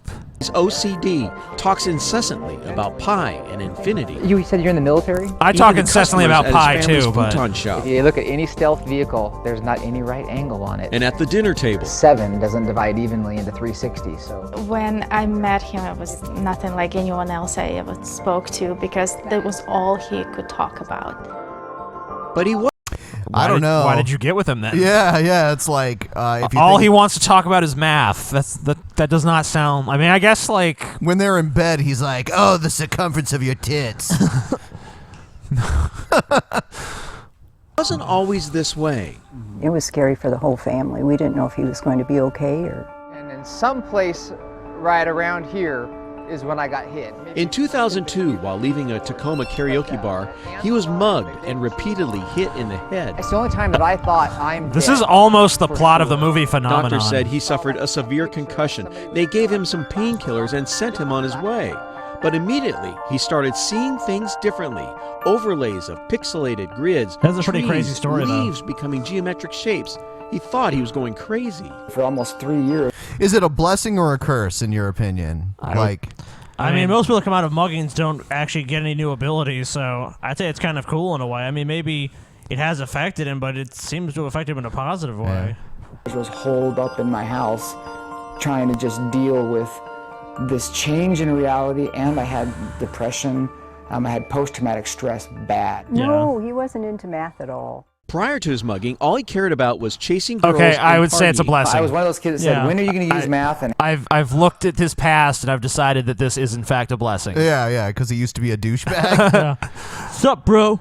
How does that apply in the real world? After the mugging, he had the urge to draw. Never drew before. His drawings were beautiful, perfectly aligned fractals, and he didn't know what he was drawing. I didn't even know that it was math. I just thought it was beautiful pictures. Word got out. Scientists from all around the world took notice. In Jason's case, it was almost instant, sudden genius. Researchers in Finland flashed geometric symbols while scanning Jason's All right, I need to brain get this looking going for a on. Cause. Ow. Ow. Yeah. Doesn't work. Ow. Sorry. Ow. Did it work? Or did you actually get dumber from doing it? I think I'm now just seeing everything in like basic shapes. Like Ben is just a triangle. Scotty's just a square. Well, Scotty's always been a square. Oh, TJ. Of his genius. They believe a dormant part of his brain was activated to compensate for the God. damage done during the beating. That dormant part was the ability to understand high-level math. They call it acquired savant syndrome. These are people who are ordinary persons who have a blow to the head, for example, and suddenly are mathematicians or artists or musicians. I was God damn it. scared a little bit. I was like, what is that? Like, are you calling my husband like somehow he's not normal? Because of the word savant, a lot of times people think it means you just know everything, when really it's you know a lot about a little tiny specialized area. If you'd like to review our There you go. Yeah, I need to do it. preliminary data. Jason is not like John. And I'm gonna skip I need to get this going on. They need to fucking figure out a way to get this surgically because I want to do all that. get my mathematical musician artist shit going. Just remove the unnecessary chunks of my brain so that shit can So you want to activate. be able to lobotomize. Yeah, just To take your advantage. Take out the useless shit that I don't need. You know, whatever part of my brain makes me eat like 38 Oreos in a sitting. Take that on out, and let's get some fucking higher math functionality going. That'd be good. I remember one time like I had Oreos like in a closet, and all of a sudden before I knew it, TJ was like standing there eating them. Yep. So he can like sniff Oreos and find them. Okay, one time I literally hid Oreos like in the back of basically like a pantry within something with like a fake thing on, like I think it was a package of crackers with like a fake thing of crackers on top to like mask the Oreos. I'm like, TJ will never find these. I went back a couple days later, the Oreos were gone. I'm not even kidding. If you hide Oreos, TJ will fucking find them.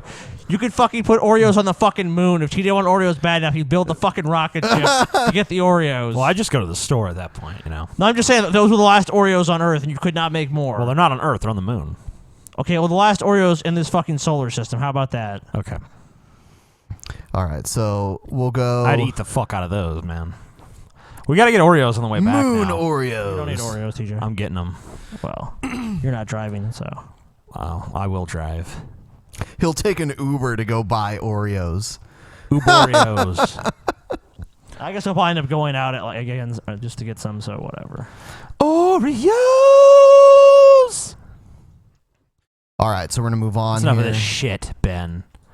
I guess in Why are you making everyone feel bad about themselves, huh? In Estonia, there's a Holocaust memorial that pissed some people off. Is it a giant statue of Hitler? The word Holocaust styled to look like the famous Hollywood sign. It's just one of the exhibits on display in the Estonian city of Tartu. It's part of a commemoration for the millions of Jews that were exterminated by the Nazis during World War II. Nazis. It's also triggered widespread condemnation, though.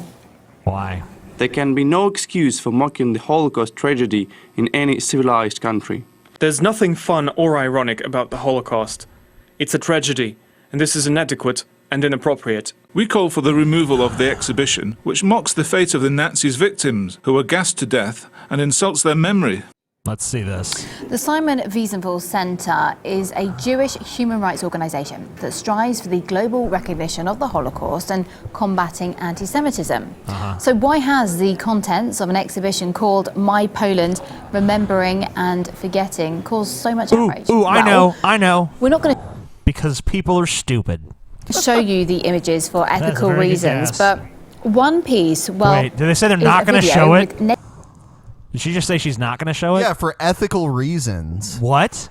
Yeah, isn't this Russia today? So isn't you're kind of like, don't you realize you're kind of taking one side against another when it's a totally subjective matter? Don't you Yeah. think that's kind of like a violation of journalistic ethics? naked actors merrily playing tag in what's supposed to represent a gas chamber just minutes before executions. And what do the organisers say then? Well, There it This is. exhibition shows how our generation is trying to cope with events that traumatize the human soul.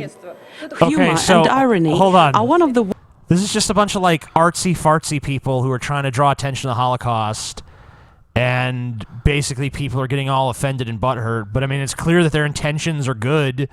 So basically, it's just a matter of taste. You can't just fucking declare that your taste is fucking tantamount and no one else is allowed to have another fucking impression of it. You know, you're not allowed to portray it this way because it has to be portrayed that way.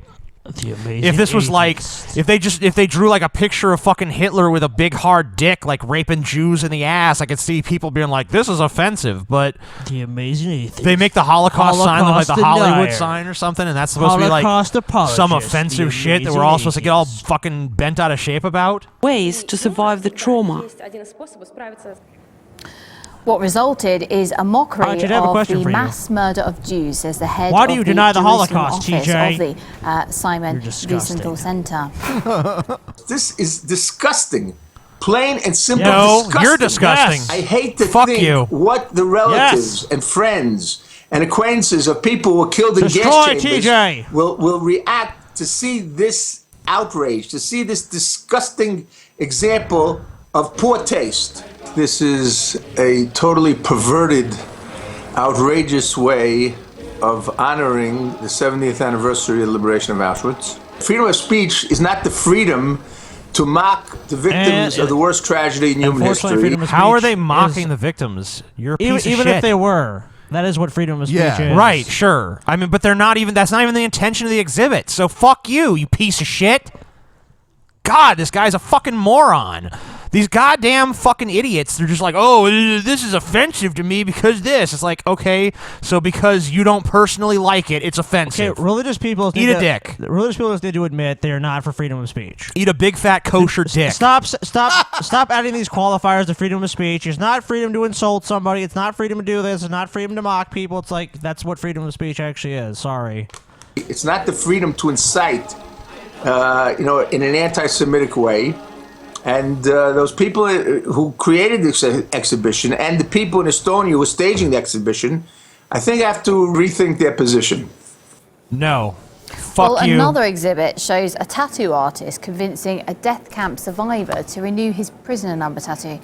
That display, along with some others, is banned in Germany. Wait, isn't that the person's choice if they have that tattoo and the tattoo artist says, you want me to fucking redo it? I mean, isn't that their choice? Isn't that the choice of the victim? Maybe the victim says, yeah, do that because I know, you know, I want it to be like, this is my way of remembering what happened to me.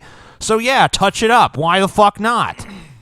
If that's what they want done, you know, I mean, you know, if it's like this person's like homeless and they fucking like, you know, tricked him into doing it for a sandwich or something, I could see people being incensed. But, you know, if the fucking victim who actually went through the fucking Holocaust says, yeah, touch up the tattoo, what's the fucking problem? It says exhibits banned in EU countries. I mean, are you talking about that exhibit or are you talking about exhibits in general? Because, I mean, that didn't really seem to deny the Holocaust. Like, how is it denying the Holocaust? I'm not understanding that. You know, who cares? They're just strict stupid. laws on the denial or diminishing of the Holocaust. That could Oh, also denial be the or reasons why diminishing. the artists, most of them are actually Polish, decided not to display them in their home country. Now, Estonia, however, doesn't have such laws. It's also one of the countries which holds annual gatherings for the Woven SS veterans, attended by former soldiers and officers from the countries like Norway, Denmark, Austria, and Germany. And Estonia is the last country that should try to laugh off the Holocaust.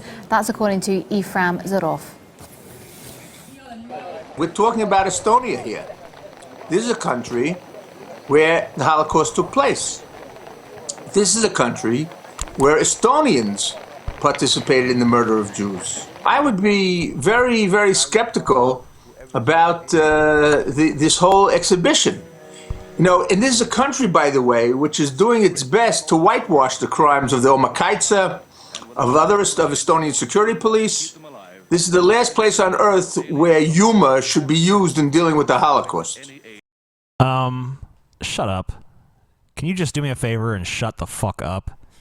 You miserable, censorship-happy fucking pile of shit. I hate this guy. This guy is just scum. If these people want to fucking put on this exhibition, that's fine. They've already explained their intentions to you. If you're just determined to be offended, then that's your fucking problem. I think that's part of the organization he belongs to, you know, is like determined to be offended. It's like, we're offended by this because, you know, it doesn't treat the Holocaust the way that we think it should be treated. You know what? You're not the arbiter of fucking taste. So why don't you just go fucking suck on a big kosher fucking circumcised dick and just, you know, go fuck yourself with it. How about that? All right, so I'm gonna fucking put on a Holocaust exhibit. You want to see an offensive Holocaust exhibit? I'll fucking come up with one. Maybe you can fucking leave these people alone because I don't fucking care about pissing your old fucking ass off. All right, so we're gonna move into the Q&A segment now. I'm gonna grow a Hitler mustache and everything. As a brief aside, 3 months later, TJ was killed by Jewish extremists. Yeah. There's not even enough Jews left to kill me.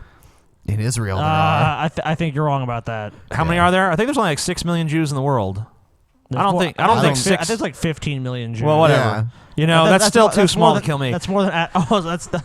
Yeah, I think the 6 million's in the U.S. Well, whatever. There's just a slightly smaller amount of Jews in the U.S. than there are in Israel. Yeah. So. Well, you know, they don't. That's not enough. You know, let's face it. I'm like a Dragon Ball Z villain. It takes at least, you know, you need someone with a power level of at least 10 million or over to take me on. Either that or all the armies of the world cooperate. Whatever. Just maybe they could do just it. Get a spider and put it near TJ. Then you've won. Well, we're not talking about spiders here. We're talking about fucking people. All right.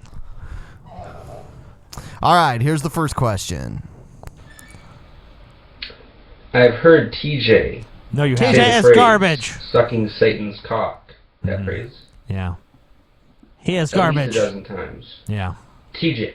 Yeah. What is your obsession with the phallus Member of Satan. of our Dark Lord?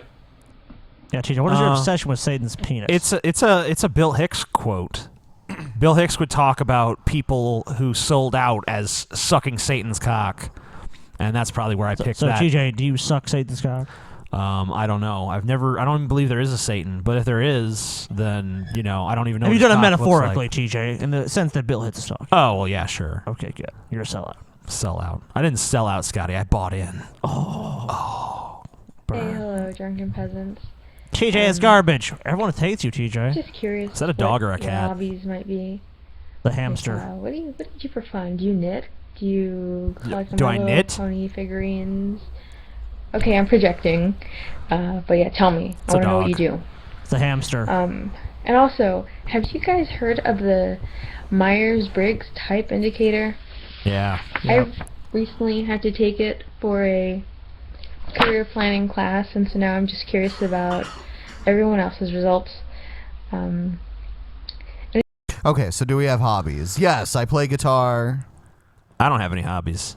My hobby is cocaine. I'm pretty much like Scotty said. I just absorb things. That's pretty much my only hobby, is like the absorption of various media and information. And I don't retain anything that actually happens to me in my life. So I don't know anything about that other thing she was talking about. I do. It's a personality test. Oh, Yeah. It's used by a lot of corporations and shit. I hate People that can shit. also do that online. They can look up their own personality type. I usually get INTJ now. I used to get INTP, but it looks like I became more judging than Do you perceptive. put any stock in it though? I don't really put any stock in the personality I test don't because, I mean, like, it can tell you everything it tells you about yourself, you could just know if you, like, maybe it's useful for extroverts who don't really examine themselves, but if you're already introverted, you pretty much know what your personality is like. So, I mean, like, it basically just is a way of codifying that for other people, but it's garbage, TJ. I mean, I'm sure it probably has garbage. It probably has some usefulness if you're like a company that's hiring someone, so you probably have a better idea what their strengths and weaknesses are. But I mean, that kind of is almost. I think it's bunk. But it does. It's not really bunk because all you do is you fill out your answers to questions and it tabulates the answers. Okay, but you could lie in the questions. Sure, you can lie, but I'm saying if you actually answer honestly. But what is that going to tell you? Is it going to give you some sort of deep insight into this person? It's not going to give you any more insight than you could figure out just looking at their answers to the questions by yourself. I don't think it's very accurate. 'Cause, I mean, people can evolve and change. Like I mean, I did too. Yeah, so I mean, I went from a P to a J. I don't think it's extremely useful, but no, I think it's a waste of time. Basically, probably is mostly a waste of time. But some people seem to be interested in that. Yeah, I mean, if they want to do it in their free time. I want my personality codified into Yeah. this thing that can be examined. Yeah, and measured and compared to right, other ones. Whatever. Yeah, I don't understand that urge, but if people want to. Yeah, man, it's not harming anyone, so whatever. Hello, Drunken Peasants. I was wondering what you guys think the most Someone shake this guy overrated awake. and underrated person, place, and thing is. All right, we're gonna just choose one of those. The most underrated person in the world is definitely. I guess, man, it's tough. Actually, you know what? I started thinking about that. It's definitely me. You're the most underrated person? Yeah, I'm the most underrated person. Ben, most under or overrated place? Okay. I don't know. I want to say America is the most overrated place. I am a real I honestly want to say that. American. Well, then there you go, Ben. Yeah. Ben is anti-American. I guess I'll do most over or underrated thing. I'm things. garbage. Things. I agree. No, you're not a thing. I am garbage. You wish you were a thing. I think the most underrated thing is garbage because TJ is garbage. I'm trying to think of something that's overrated by everybody. I would say if you're in like the South, I would say pickup trucks are overrated as fuck. Yep. I would say pickup trucks in general are overrated. That's Yeah, probably that's probably one of the most overrated not things like that exist. Unless you're a construction worker, yeah. If you work construction or there's some job where you haul stuff, or right? move If there's stuff. some actual need you have for a pickup truck, that's Then fine. sure, but if you're yeah. just one of these people who drives it because you like this status, You think you're a fucking of it, cowboy. or you think it makes you like a good old boy or something, fuck you. Yep. All right, moving on. Hi, Drunken Peasants. TJ My is roller garbage. derby name is Nancy Drewblood, and I was wondering if any of y'all have ever heard of the sport called roller derby, and if so, have y'all ever been to a roller derby game, or have y'all ever been interested in going? Thank you. I've heard of it. I've heard of it. Yeah, Never yeah. been. Is it a work like wrestling? You know, it used to be. There used to be a TV show that was on Saturday mornings called Roller Jam, and that was definitely a work. I don't think it is now, though. I mean, it does have actual rules and a point system and everything. Well, I guess so. I went to one years ago when I was living in Albuquerque. I really have no interest in it. Yeah, it's not really much interest in it either. Yeah, but I mean. Yeah. So I mean, I don't know. Maybe if there was a vent around here, I might check it out. But yeah, you're too lazy to go, TJ. Yeah, Come on. probably. Let's be honest. You're not going, TJ. I might. I'm gonna go now. Just If there was like fucking free pizza there, then you might go. It's weird because like the smaller roller derby players, their job is to like circle the track as many times as possible to score points, and then like the bigger people usually try to like block them from doing it. Oh, okay. Neat. Yeah. Roller derby. And the team that loses is killed. Look here. Okay. Do you have a question for the Drunken Peasants? Drunken TJ is garbage. TJ, Ben, Scotty. TJ is garbage. He said Scoopy? No, it's Scotty. TJ is You have a garbage. question? Yeah. If sometime in the future humans will coexist with alien beings, do you think it should be illegal for humans to have sexual intercourse with aliens? No. Freaky. Yeah? So, anything else you wanna say? Yeah? Hey, Scotty. Anal probe, man. Oh God. I'm the alien probed by the alien.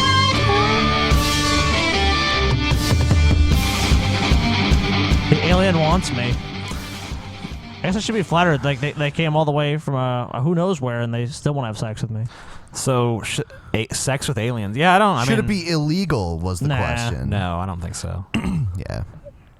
Unless it's TJ, because I want TJ would be first in line. Too. He'd be like, yeah, but fuck these aliens. Depends man. on what the fucking aliens look like. I mean, you know. What if they It's look kind like of that unfortunate. one? It's kind of unfortunate that the alien wanted I to don't know anal that- probe me instead of TJ, who would actually enjoy it. That doesn't really look like much of an. That's not a very sexually appealing alien, but. Nah. What? Okay, here's a question. What are the most sexually appealing Star Trek aliens? Oh. It's funny because all the ones I'd pick look really human. Like I would say Trills. Yeah. You know, I would go with Trills too. Actually. Yeah. What is it about them? Is it the spots? I mean, The spots are exotic. and then they have the. I mean, I could see myself fucking a Klingon woman though too, but they're not very. Yeah, I think she'd rip your dick off. Yeah, she'd probably beat the would shit Shove out it of down you. your fucking But I kind throat. of like that, you know, the roughness. I guess that's true. Yep. I probably Hello, wouldn't be Drunken dominant Peasants. for her, Considering you touch on feminism quite a lot, though. what are your thoughts on the men's rights movement? And would you be willing to have a men's rights activist come onto your show to discuss the men's rights movement? We've already had that. Yeah, we've had that happen. It was a female men's rights activist, but Yes. she was still on the show, and probably was the least popular guest we've ever had. Yeah. So, you know, I don't know. I'd be willing to try it again, Yeah, why not? I mean, but I don't really think much more of the men's rights movement than I do of the feminists. You know, I'm. Yeah, I think that attitude's very divisive on both Yeah, sides. I mean, it's like just stop. Like you're not. It's just there should just be like an egalitarian approach Yeah. where it's like let's be objective and not take one side or the other. Like most movements, it lacks a lot of nuance. Basically, is what you're saying. Yeah, I mean, you know, when you say we're men's rights, then that's pretty much you can only stand for men's rights. Yeah, how about human rights? Yeah, I mean, Or let's the rights of animals, anything. I mean, like, let's be a little bit more nuanced in our approach. But I mean, it's the same reason I hate shit like, you know, black power or something, you know. I don't think it's as bad as people who go around saying white power because they're, you know, that's usually just an auspices for we're racist. Whereas I think, you know, the black power stuff can actually be not racist because it's just like, oh, we feel like we're oppressed or whatever. But I still think it's just divisive and it's needless. Yeah. Sup, Drunken Peasants? TJ's Stone garbage. Surf here, with a question for you. In the past, you said that you disagree with government spying on its own citizens. However, I was wondering, do you ever see any positive benefits to this surveillance? For instance, say two business partners were disputing a contract made through email online, and neither of them could find the original email. Do you think the court should have the power to access the archives of that email, if such power exists? That's my question. Peace. Wouldn't that the be fuck better? out. Wouldn't that be better and smoke put? pan every day. Wouldn't they better put to the company hosting the server? Yeah. That doesn't make a lot of sense. Yeah, But it doesn't even really make much sense. there's no upside of the surveillance state. I mean, the only conceivable upside of a surveillance state would be if they actually thwarted some massive terrorist attack that was planned. But I still don't think that would justify its existence. Has spying on people ever produced any good? Sure, but at what cost? And I think that's the difference. Is most people are not willing to pay the cost of having no privacy to stop a few things that could happen or might have happened if we had not spied on people.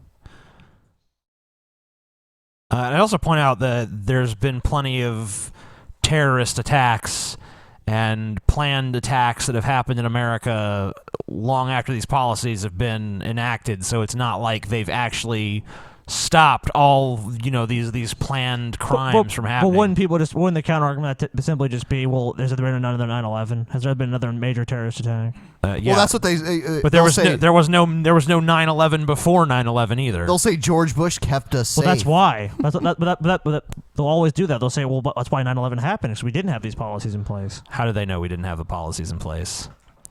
We only found out about these giant domestic spying programs because of a whistleblower. Well, I couldn't answer that. I'm just saying, I was just trying to provide a counter argument too. Yeah. Give more. How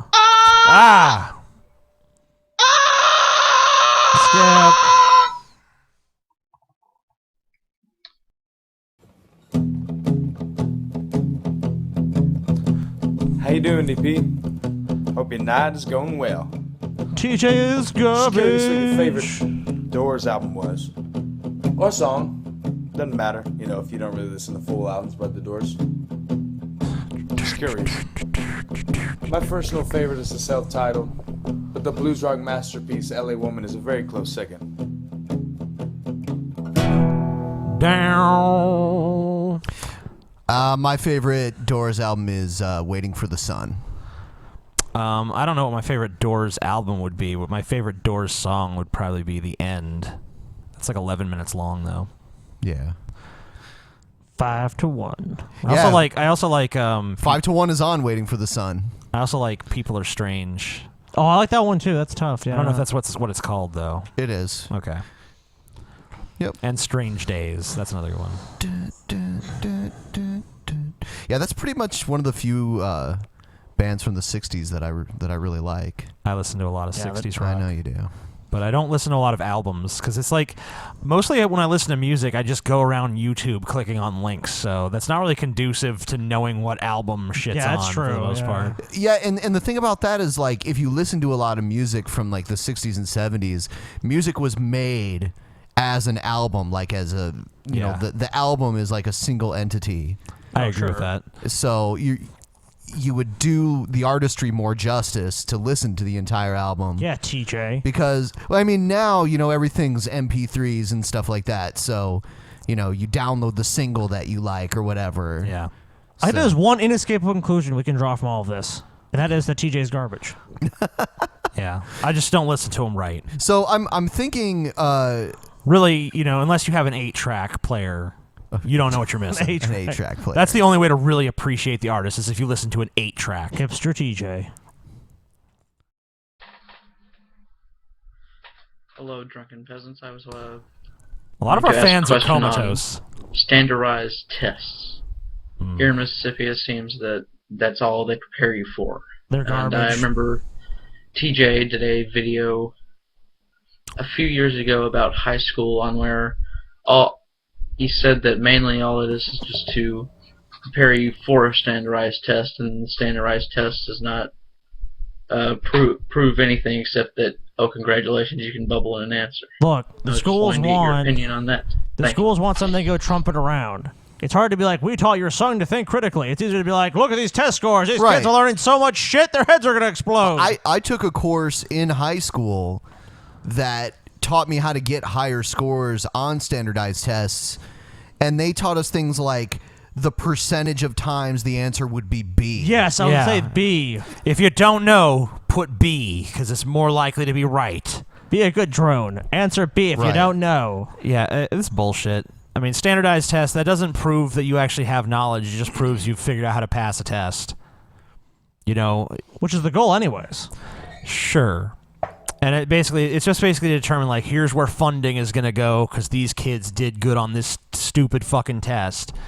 It's like, why don't you actually teach people how to fucking think critically or teach them some logic skills or something? In some states, you have to pass a standardized test to even go to high school or things like that.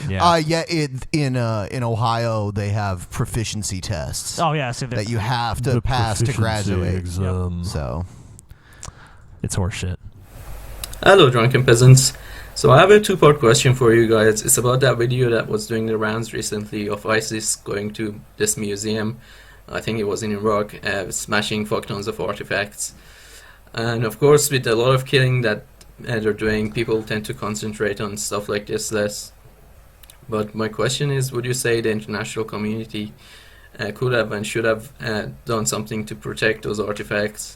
And if so, what would you say the most practical and ethical solution would have been? And the second part of my... Well, unfortunately, the reason that they're even under threat for the most part, I mean, ISIS could have arisen anyways, but was the U.S. invasion of Iraq. He's talking about the Mesopotamian stuff, like the Neo-Assyrians and Babylonians. Yeah, we covered it one of the times when you weren't here. Yeah, the ISIS people, like, smashing the shit out of that stuff.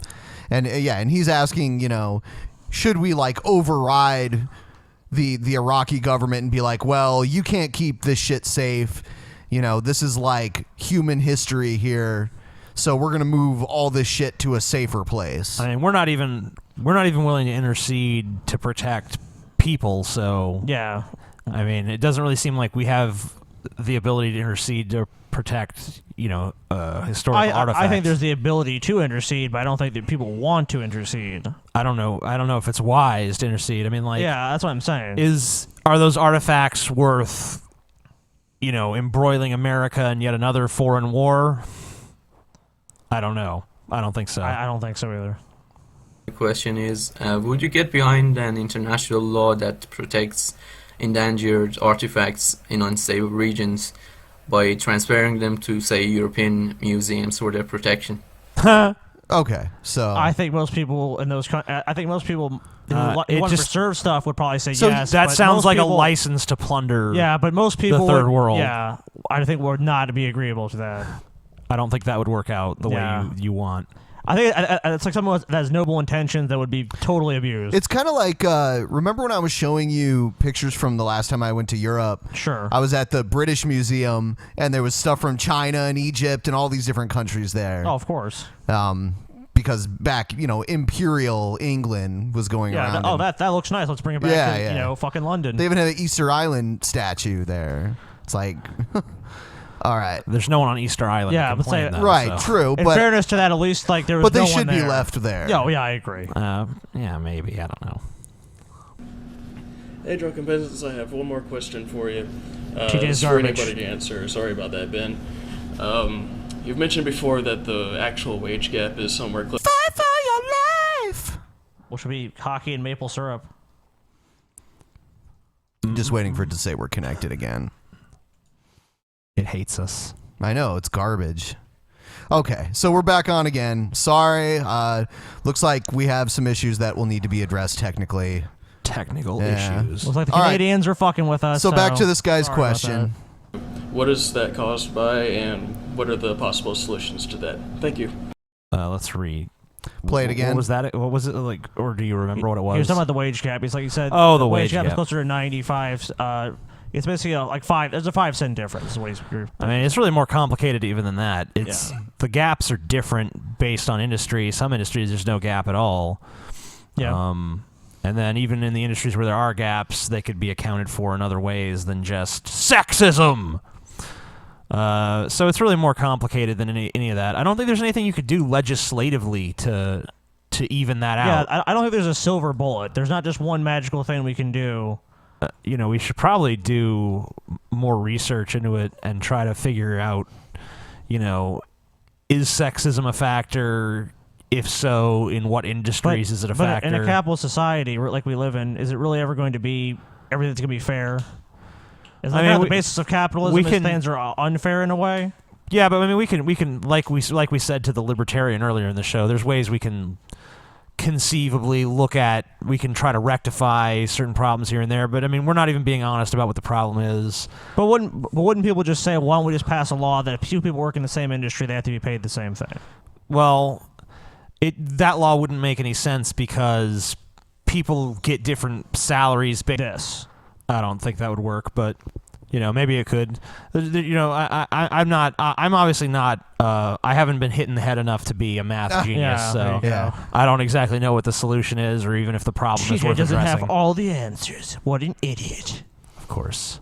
All right, so here's the last question. It's the final Drunken question. Peasants! It's been so long! Have you missed me? I've missed you. I don't even know who you are. She's the girl that draws the giant-breasted women. That's why you didn't know who she was. Yep. Okay. Tits! TJ's like, tits! Oh, fine. Recognize me now? Yeah. I've got 2 questions for you. One is, are there any particular movies or games you're looking forward to in 2015 or maybe 2016? Marvel seems to have released their big geek timeline thing. I'm on iffy grounds with it. A lot of games are coming out that look good. Probably going to be shit. But at least we can hope. We can hope. It's a very pessimistic attitude. They're going to be shit, but maybe they'll be okay. As far as movies go, I actually just recorded a video and I edited it before I got here, but I didn't have time to put it up. But I'm probably going to put it up when I get back home.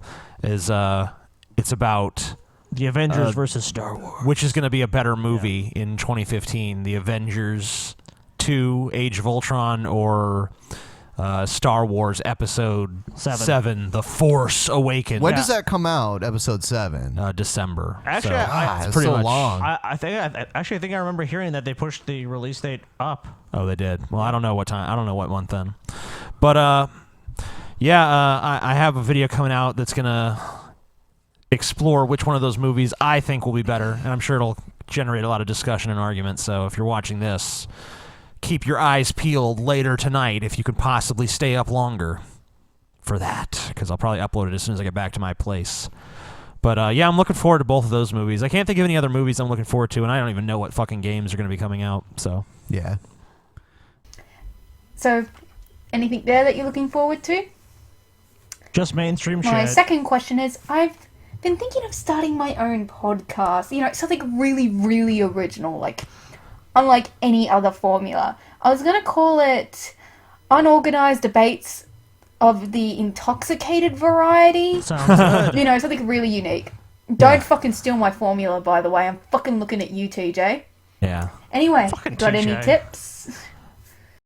Make it about tits. You have my tip, baby. Just talk only about tits. We're going to talk about tits today, guys. Yeah, you should just And have we are talking the about tits. the fucking ultimate tit podcast where The ultimate tit podcast. It has to be a video podcast. all of your guests just talk about tits and show tits and just I'm sure Mercedes would be on it. What's your favorite part about tits? Well, I like the nipple. Well, I like the areola. Well, I like the general mass of the tit. when they jiggle.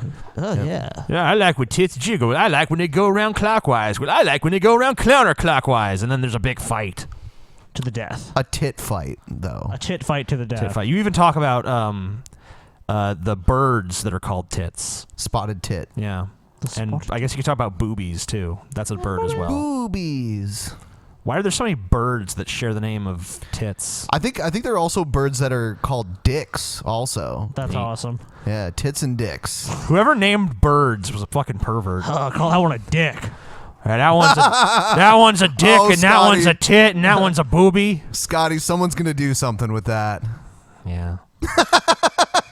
like they wouldn't find some other innocuous statement I made. I mean, it's true. Hey, Scotty. I want it. Hey, Scotty. He's not going to do it. Hey, Scotty. Jesus, man. No, hey, Scotty. Hey, TJ. Yeah.